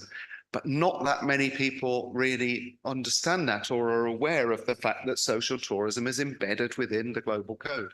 So it's a universal right, but it's not well implemented by governments and societies. And, whilst disability rights and entitlements have progressed a long way, we've not really connected that very well within tourism. We know that we've got accessibility and inclusion as part of the agenda and the policies to support tourism, but it's not really well connected with social tourism and the wider holistic goals of social tourism. And there are different approaches to ethics governing societies. So sort of Christian ethics, governing some aspects of societies in European situations. That, there's plenty of examples in Europe of where social tourism is embedded as a social right. But in the UK, for example, it is not at all. We have this sort of utilitarian approach that it means that, well, everybody's fighting for themselves, basically. And I've always liked this advocate of just tourism, John Holtzman, and his paper in Annals in 1995. Talking about just tourism, it means that we have to rethink how we use environmental resources for the social good. And he actually mentions social tourism in that paper. But it's also, I'm reading at the moment, I've just started, so I'm not going to quote anything about it, but Kate Soper's idea of alternative hedonism. We have to move away from this real estate capitalism, neoliberal approach to tourism, policy and development, and rethink how we engage with tourism as a hedonic practice. And social tourism is a really fundamental part of sustainability. I've done a lot of work with the Spanish economists down in Malaga, and they're great people, and they've really helped us sort of make this argument that actually social tourism is very, very good for social inclusion. We know about that, but it's also good for the economy. For every euro invested in the Imserso scheme in Spain, 1.54 euros is returned back to the government in taxes and reductions in cost in employment benefit support. And we also know that it's a low impact or low environment. So we just published this paper in JTR that links destination resilience to social tourism. We know through the pandemic that destinations become very, very vulnerable to externalities. Well, social tourism as a stimulus, I realize the text is quite small here, can lead to a more resilient destination outcome. How? Because it helps smooth out the troughs in demand, helps maintain employment in the low season because social tourism is low season tourism. It keeps hotels open. It's a reliable source of low season demand. Okay, so we stimulate demand. We keep the hotels open in the off season. More people are sustained in jobs. The jobs are better value. They contribute better. The state doesn't have to put so much in employment benefit and so on. And it helps reduce stress on the capabilities and resources within the destination. Hotels can invest more in painting and doing sort of stuff like that. And it contributes to a more responsive workforce. We can invest more in training in the workforce if they're given more sustainable work livelihoods through tourism. Right, okay, I'm going to shut up now and hopefully allow you to have some time for questions. So I just think, tourism as a welfare approach reorients policy towards a fairer and happy society. We've seen this with Bhutan, but it's a particular type of development approach that supports the happiness of the people of Bhutan through the development policy. But here I'm talking about different nations being able to do this with their own population, providing access to opportunities for holidays for them. Social tourism is an effective tool to facilitate a welfare model, a tourism for all that's truly a tourism for all. It can contribute to destination resilience, offers potential to help alleviate social challenges in the population and reduce welfare costs, and provides a positive future for tourism as an important sector of the global economy, not something that's just to be brushed aside in favor of technology or something else. We need to sustain tourism, guys. Come on.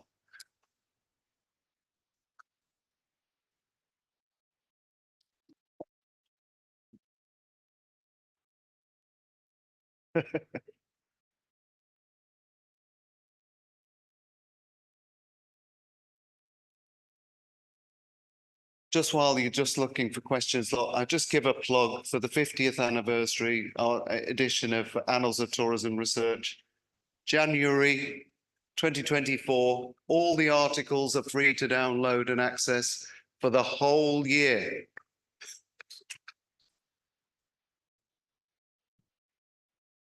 I'll tell you what, wringing that out of Elsevier was hard work, I can tell you as well, so.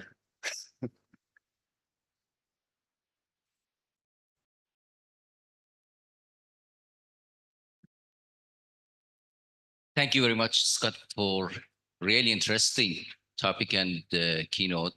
My question is how we can go for social tourism? What's the process to move from current status of tourism towards social tourism, and who should lead this process? I really think that it needs to be led by policymakers, but us as researchers and academics, we should have some access to policymakers. I know from talking to people around here that people have access to presidents, and, in your own nations and policymakers in your regions and destinations. I think that we need to do it that way through policymakers. We've got to change and reorient policy. But I know that in my own country, they've got all of this policy operating in silos. They're just not connected. No matter how many times the government says, oh, we need to have joined up thinking. I think as academics, we can help facilitate that. What we can do is we can do interdisciplinarity in the same way that governments don't think that way. So we can help by, using our resources as academics to try and influence policy. You have to convince policymakers. I think so, yeah, because they just have tourism as a one-track mind. It's only about economy. Thank you so much for your presentation. I enjoyed it, and I do agree with the concept.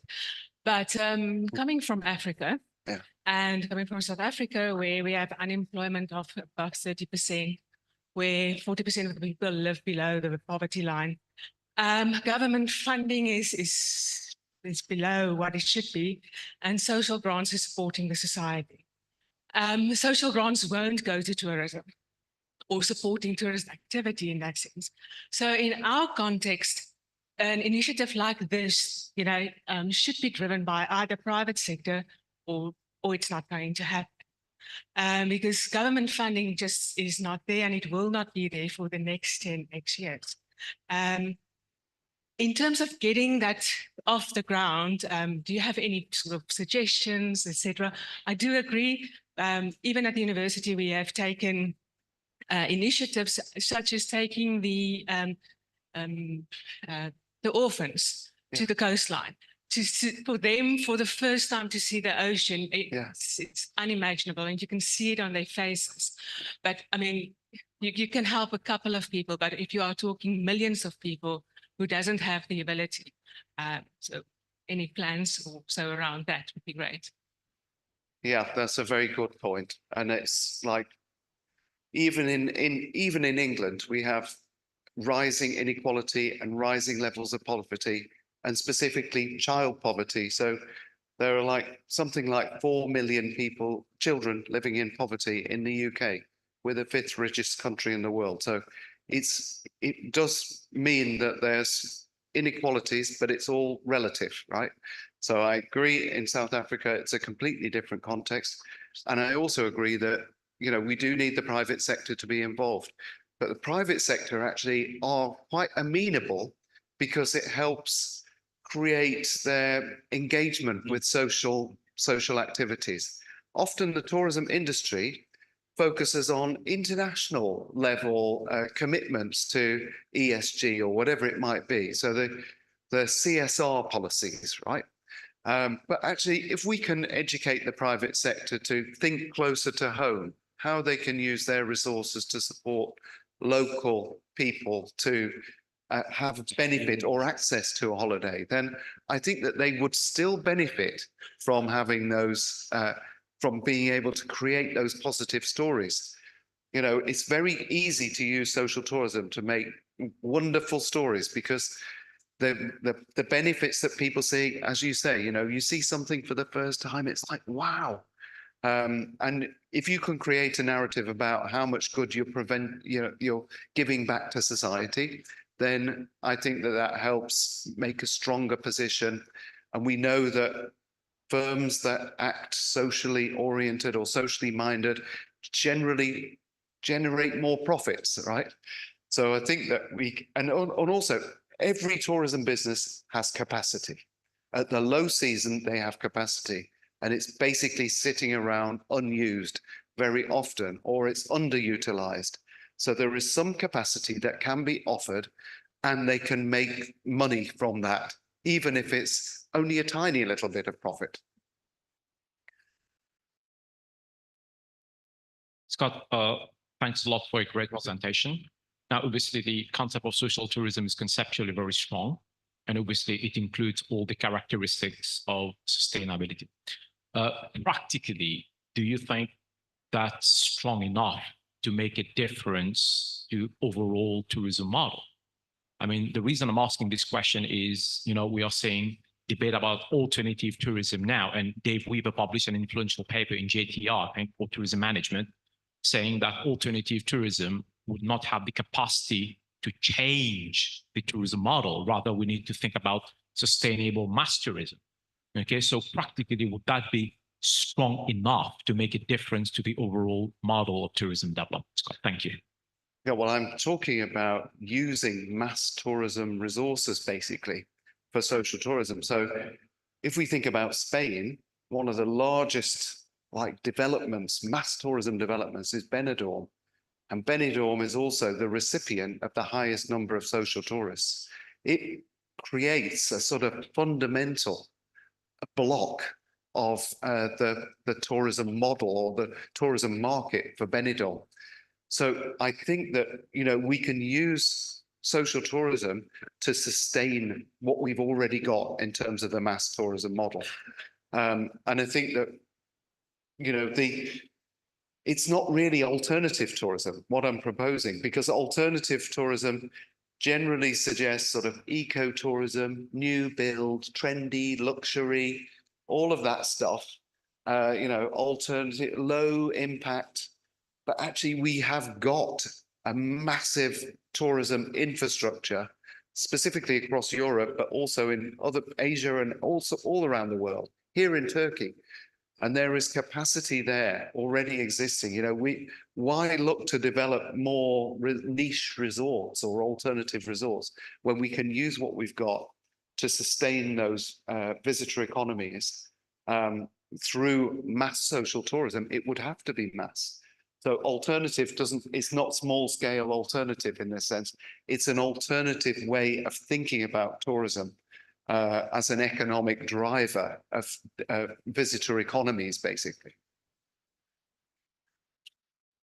Hello, I got the mic. So, this is Scott. I agree with you that you raised a lot of very, very important questions about this industry. I'm also very, very passionate about this. And I believe that a lot of our fellow researcher and academics, they are equally very passionate about it. You touched a bit about our role as researcher.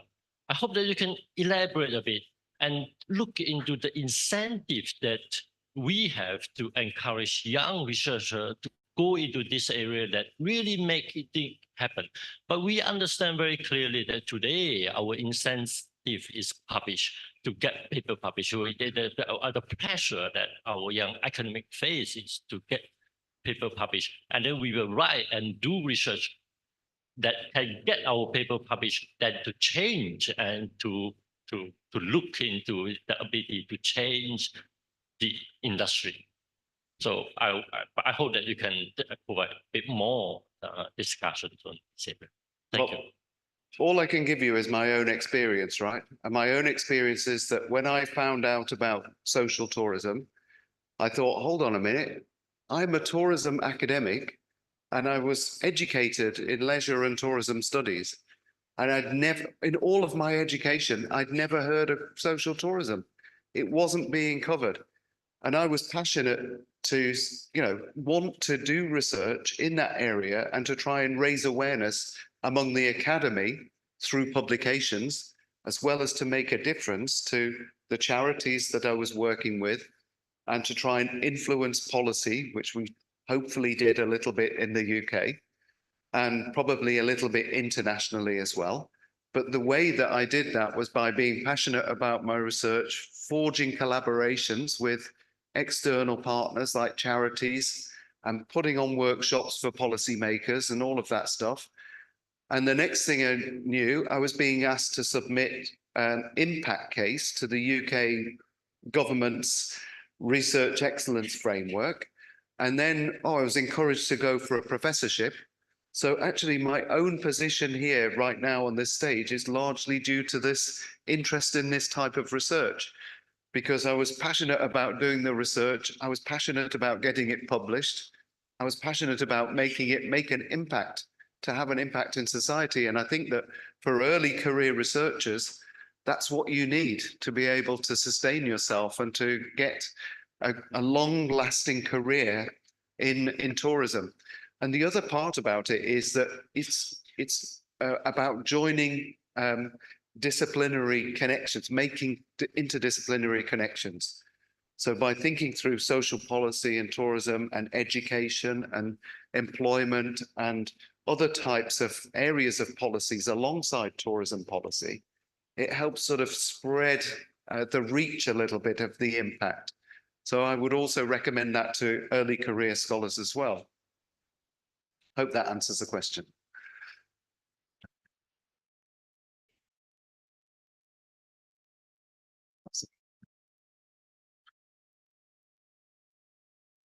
That's all right. Thank you.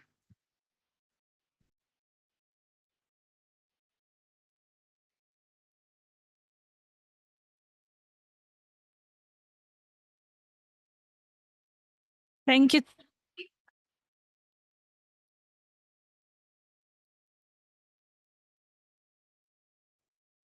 I'm sorry. Thank you so much, Professor McGabby. So we will start the closing session and award ceremony in a couple of minutes. Please do not leave this room. Thank you so much for your understanding. We will start in a couple of minutes. Thank you.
Dear all, we are starting for the closing session and award ceremony.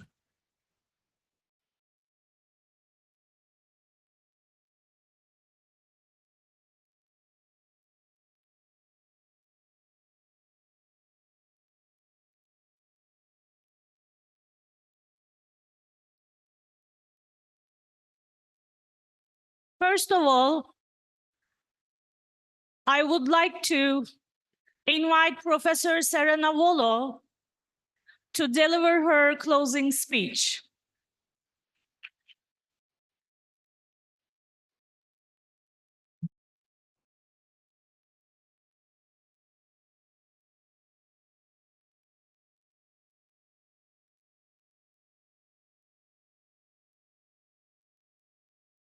Well, here we are.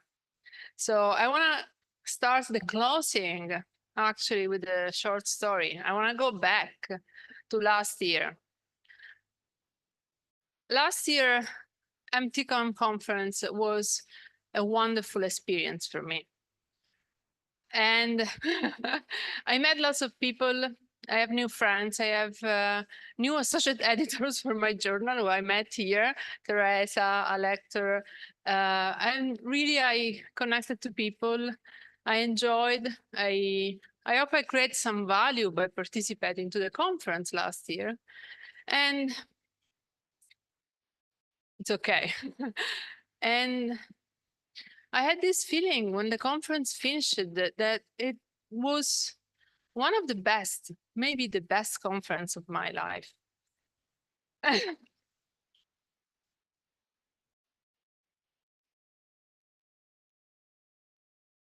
At the gala dinner, we were on the Bosphorus during the cruise. At the end, Professor Tuna came to me and he thanked me for participating, and he insisted so much that I would come back in 2024. And I said, yeah, of course, I'm enjoying so much. Of course, I will come back to this conference. Little I knew, few weeks later, he would call me and give me the honor of actually being a co-chair of MTCon 2024. So thank you again, Professor Tuna, for the great opportunity. So I hope you had such a wonderful experience like I did last year.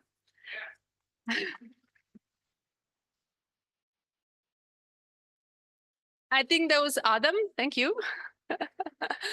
And I hope you can bring home a good set of ideas, critical thoughts, maybe new methodologies from the workshops, inspiration from our keynote speeches, lots of improvements for our own research, of course, but most importantly, lots of emotions and the value of meeting new people and exchanging, creating networks.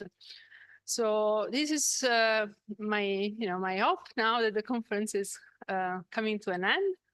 And I really thank you, all of you, each and all of you, for the great contributions, because everybody creates an enormous value by being here. And as Fedzi said last year, come back in 2025 and bring, this point I can say, 3 more participants with you.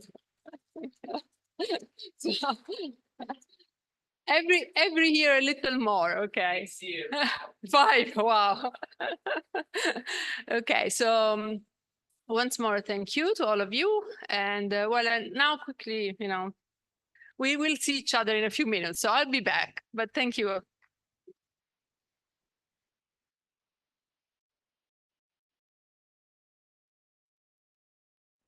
Thank you, Professor Volo. It was a great honor and pleasure to work with you. And I would like to invite Professor Doğan Gürsoy for the closing speech.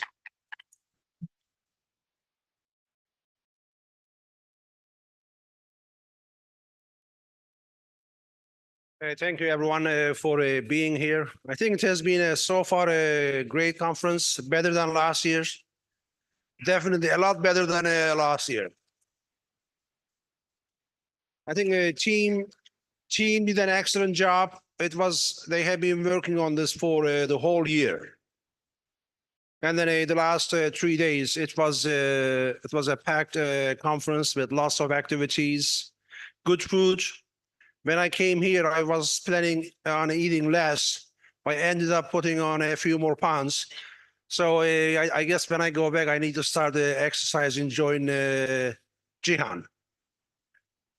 Huh? Yes, intermittent fasting. So I won't be eating anything for the next week. Good luck. But I think it was a good conference. I think we met many people from different parts of the world. I think we have people coming from probably 40, 50 different countries. So we made new friends. And also, I mean, I talk about new research opportunities, projects, collaboration with many different people. I'm sure you were able to find research partners during the conference. And hopefully these collaborations or these meetings will be very fruitful, and we will end up a few more papers published coming out of through the discussion that we had during this conference. And this is not the last thing. Tonight we have the gala dinner. I think if you haven't been there, you will definitely enjoy it. Bring your dancing shoes. If you don't have one, I think you can find there are lots of shops around. So I think there will be dancing and partying this evening. And tomorrow, if you are here, you should definitely attend the city tour. You will be seeing the old city. I think many of you didn't have time to travel to that part of the city. You should definitely join the tour. And then if you want to visit the Topkapı Palace, buy your tickets online. Otherwise, there will be a long line, so you can visit in the afternoon if you still have time. All right, thank you everyone for everything. Thank you for coming here, and have a safe trip back home. Thank you.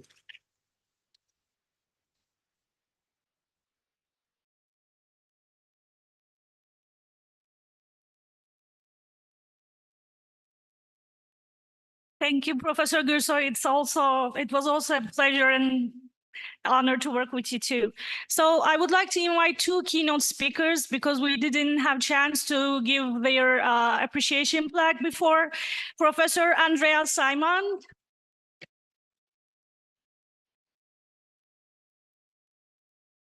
And I would like to invite our co-chairs and Professor Tuna.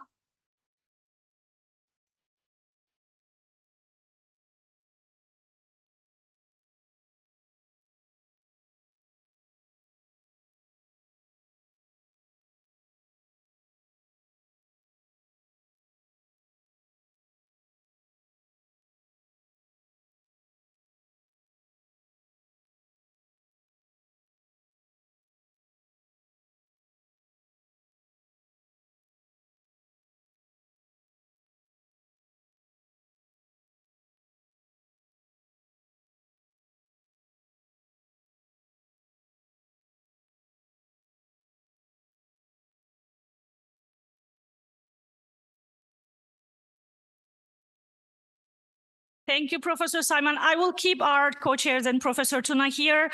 The next keynote is Professor Hongkang Xu.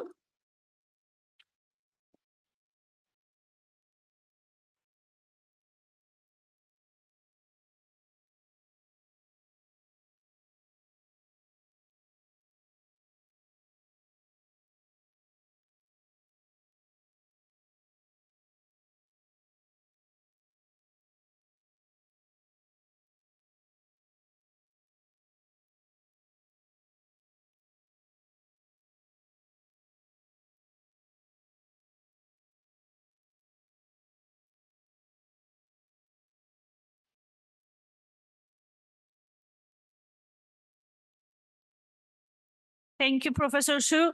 And as I mentioned in the beginning, we had an amazing team to pull all this together and to serve you best level. So we will have an appreciation plaque ceremony for our team. Please bear with us. I have a long list, okay? Professor Murat Yeşiltaş.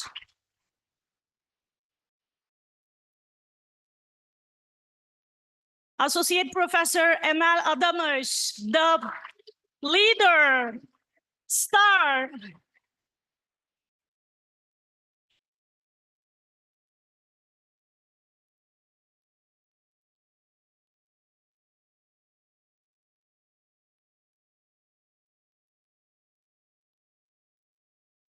Associate Professor Mehmet Bahar.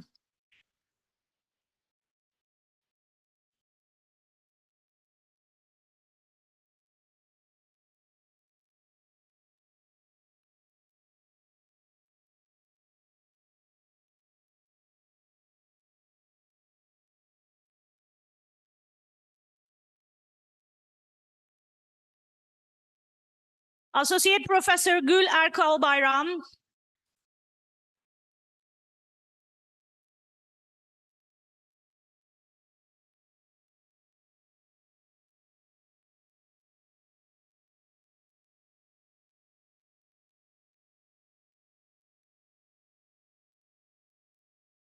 Associate Professor Özen Krant Yozcu.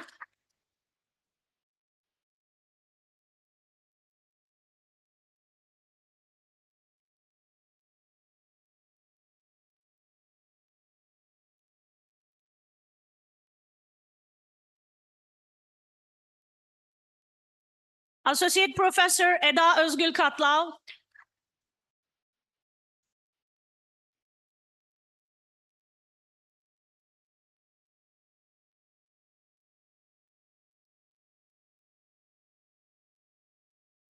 Associate Professor Nihan Yarmacı Güvenç.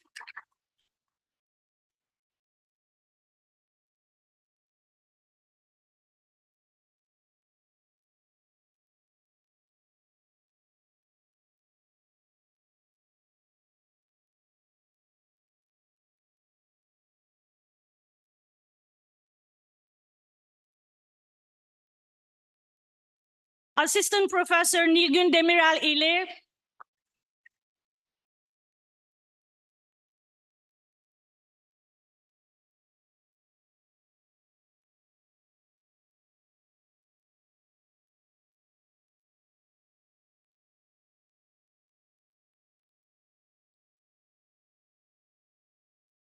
Assistant Professor Ela Nazlı Köz.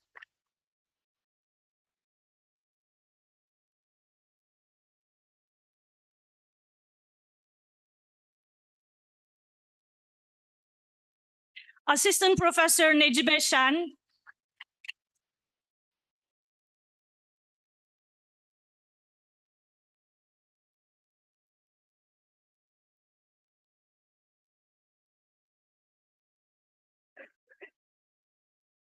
Dr. Onur Çelen, aka Onur Baba.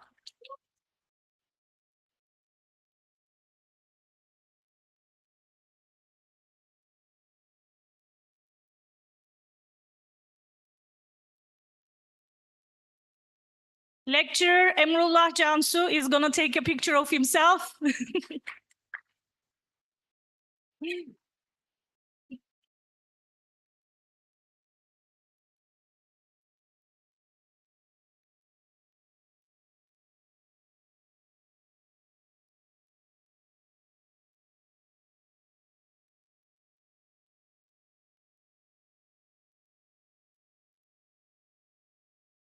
Lecturer Çağla Çetinkaya.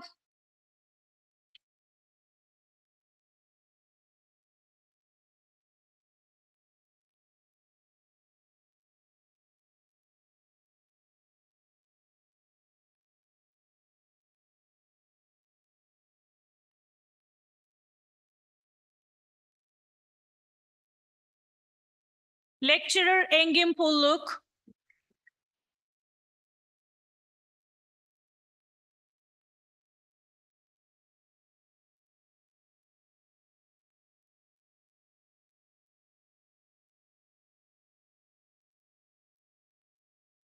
Research Assistant Seray Evren.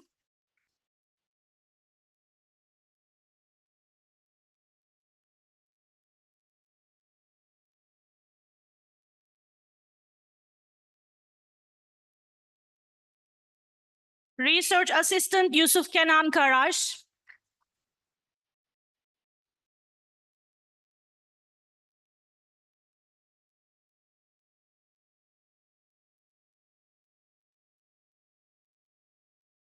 Research Assistant Gran Altay Taşkın.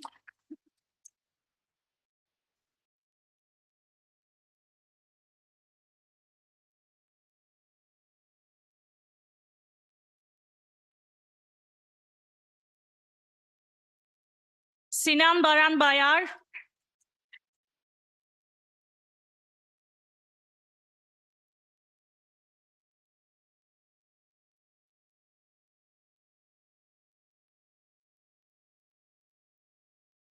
Nihal Şahin.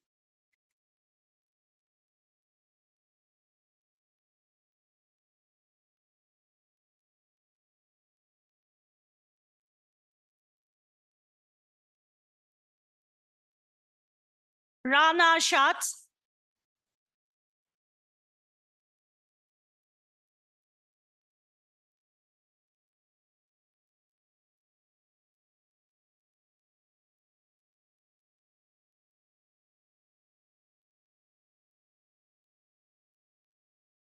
Serpil Özay.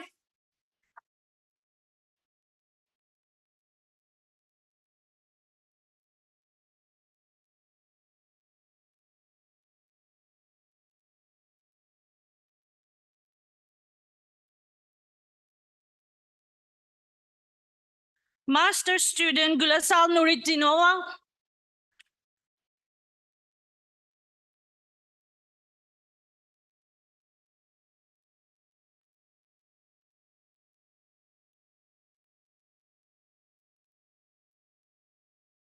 Dr. Şule Kaya Ünal.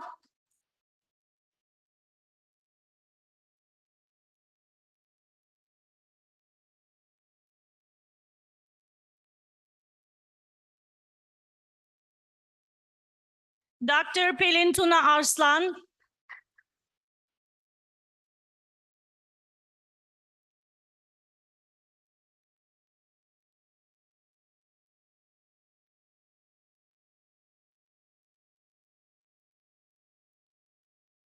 And last but definitely not least, lecturer Burcu Kaya.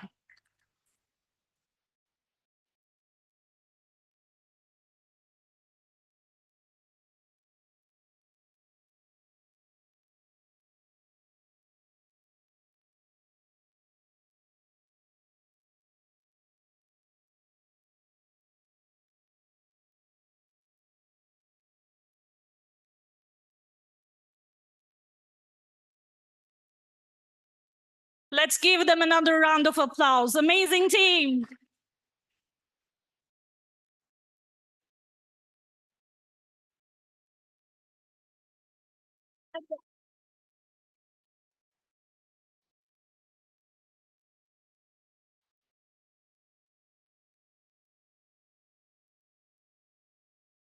And our team leader Seden Doğan.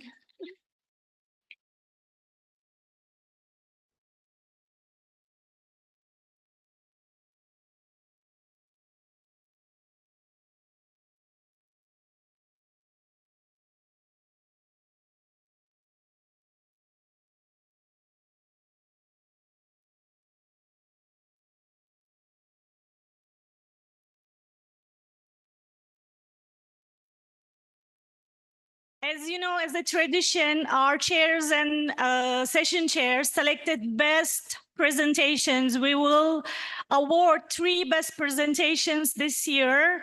So I would like to announce the first best presentation. Please forgive me if I butcher the names. Anna Matila, Aliana Manwei-Leong, Xin Yuan Zhao, Fujin Wang, Shenzhen Chui, and Yuan Wang, unfolding the mechanisms of customer misbehavior on frontline employees' attitudes and behavior. I think, yes, please. Best presentation.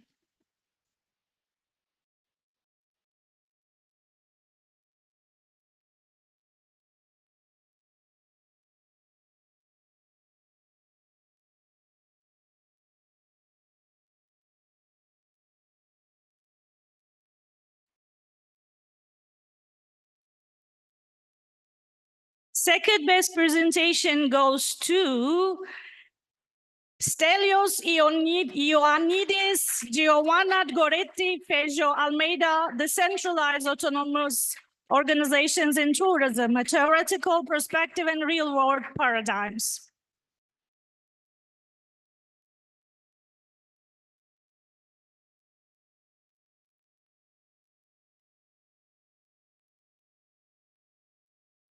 The third best presentation award goes to Eda Alpan, Angat Dang, Jihan Çobanoğlu, Scented Temptations, Unrevealing the Aromatic Journey of Consumer Choices in Quick Service Restaurants.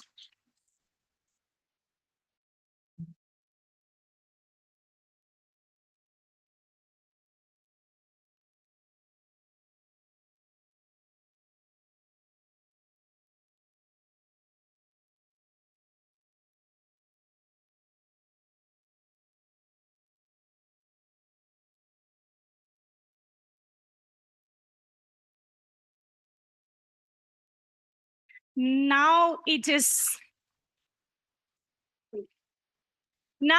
time to announce Best Paper Award. I'm gonna wait for a while. No. The Best Paper Award of MTCon, 5th MTCon, goes to Emre Ozan Aksöz, Yonca Bakır, and Baran Arslan. The impact of source risk on web grooming behavior in individuals' online perceived risk dimensions and tour purchasing decisions.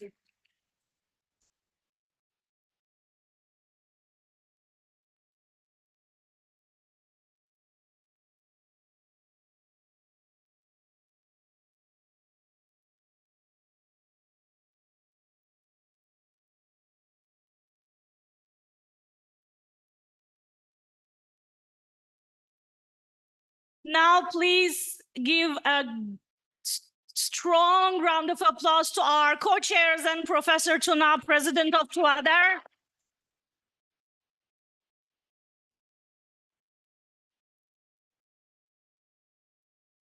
Thank you so much. It was an honor to work with you. And are you ready for gala dinner? Okay, the buses will leave from the hotel 6 p.m. sharp. If you're at the reception like 6:05, I'm so sorry. So make yourself available, get prepared. It's gonna be an amazing night. See you at the gala.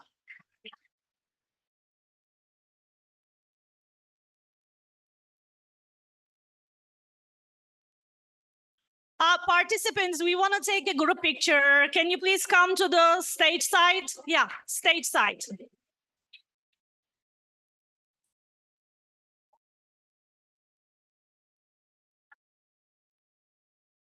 Please come to the stage side for a group picture.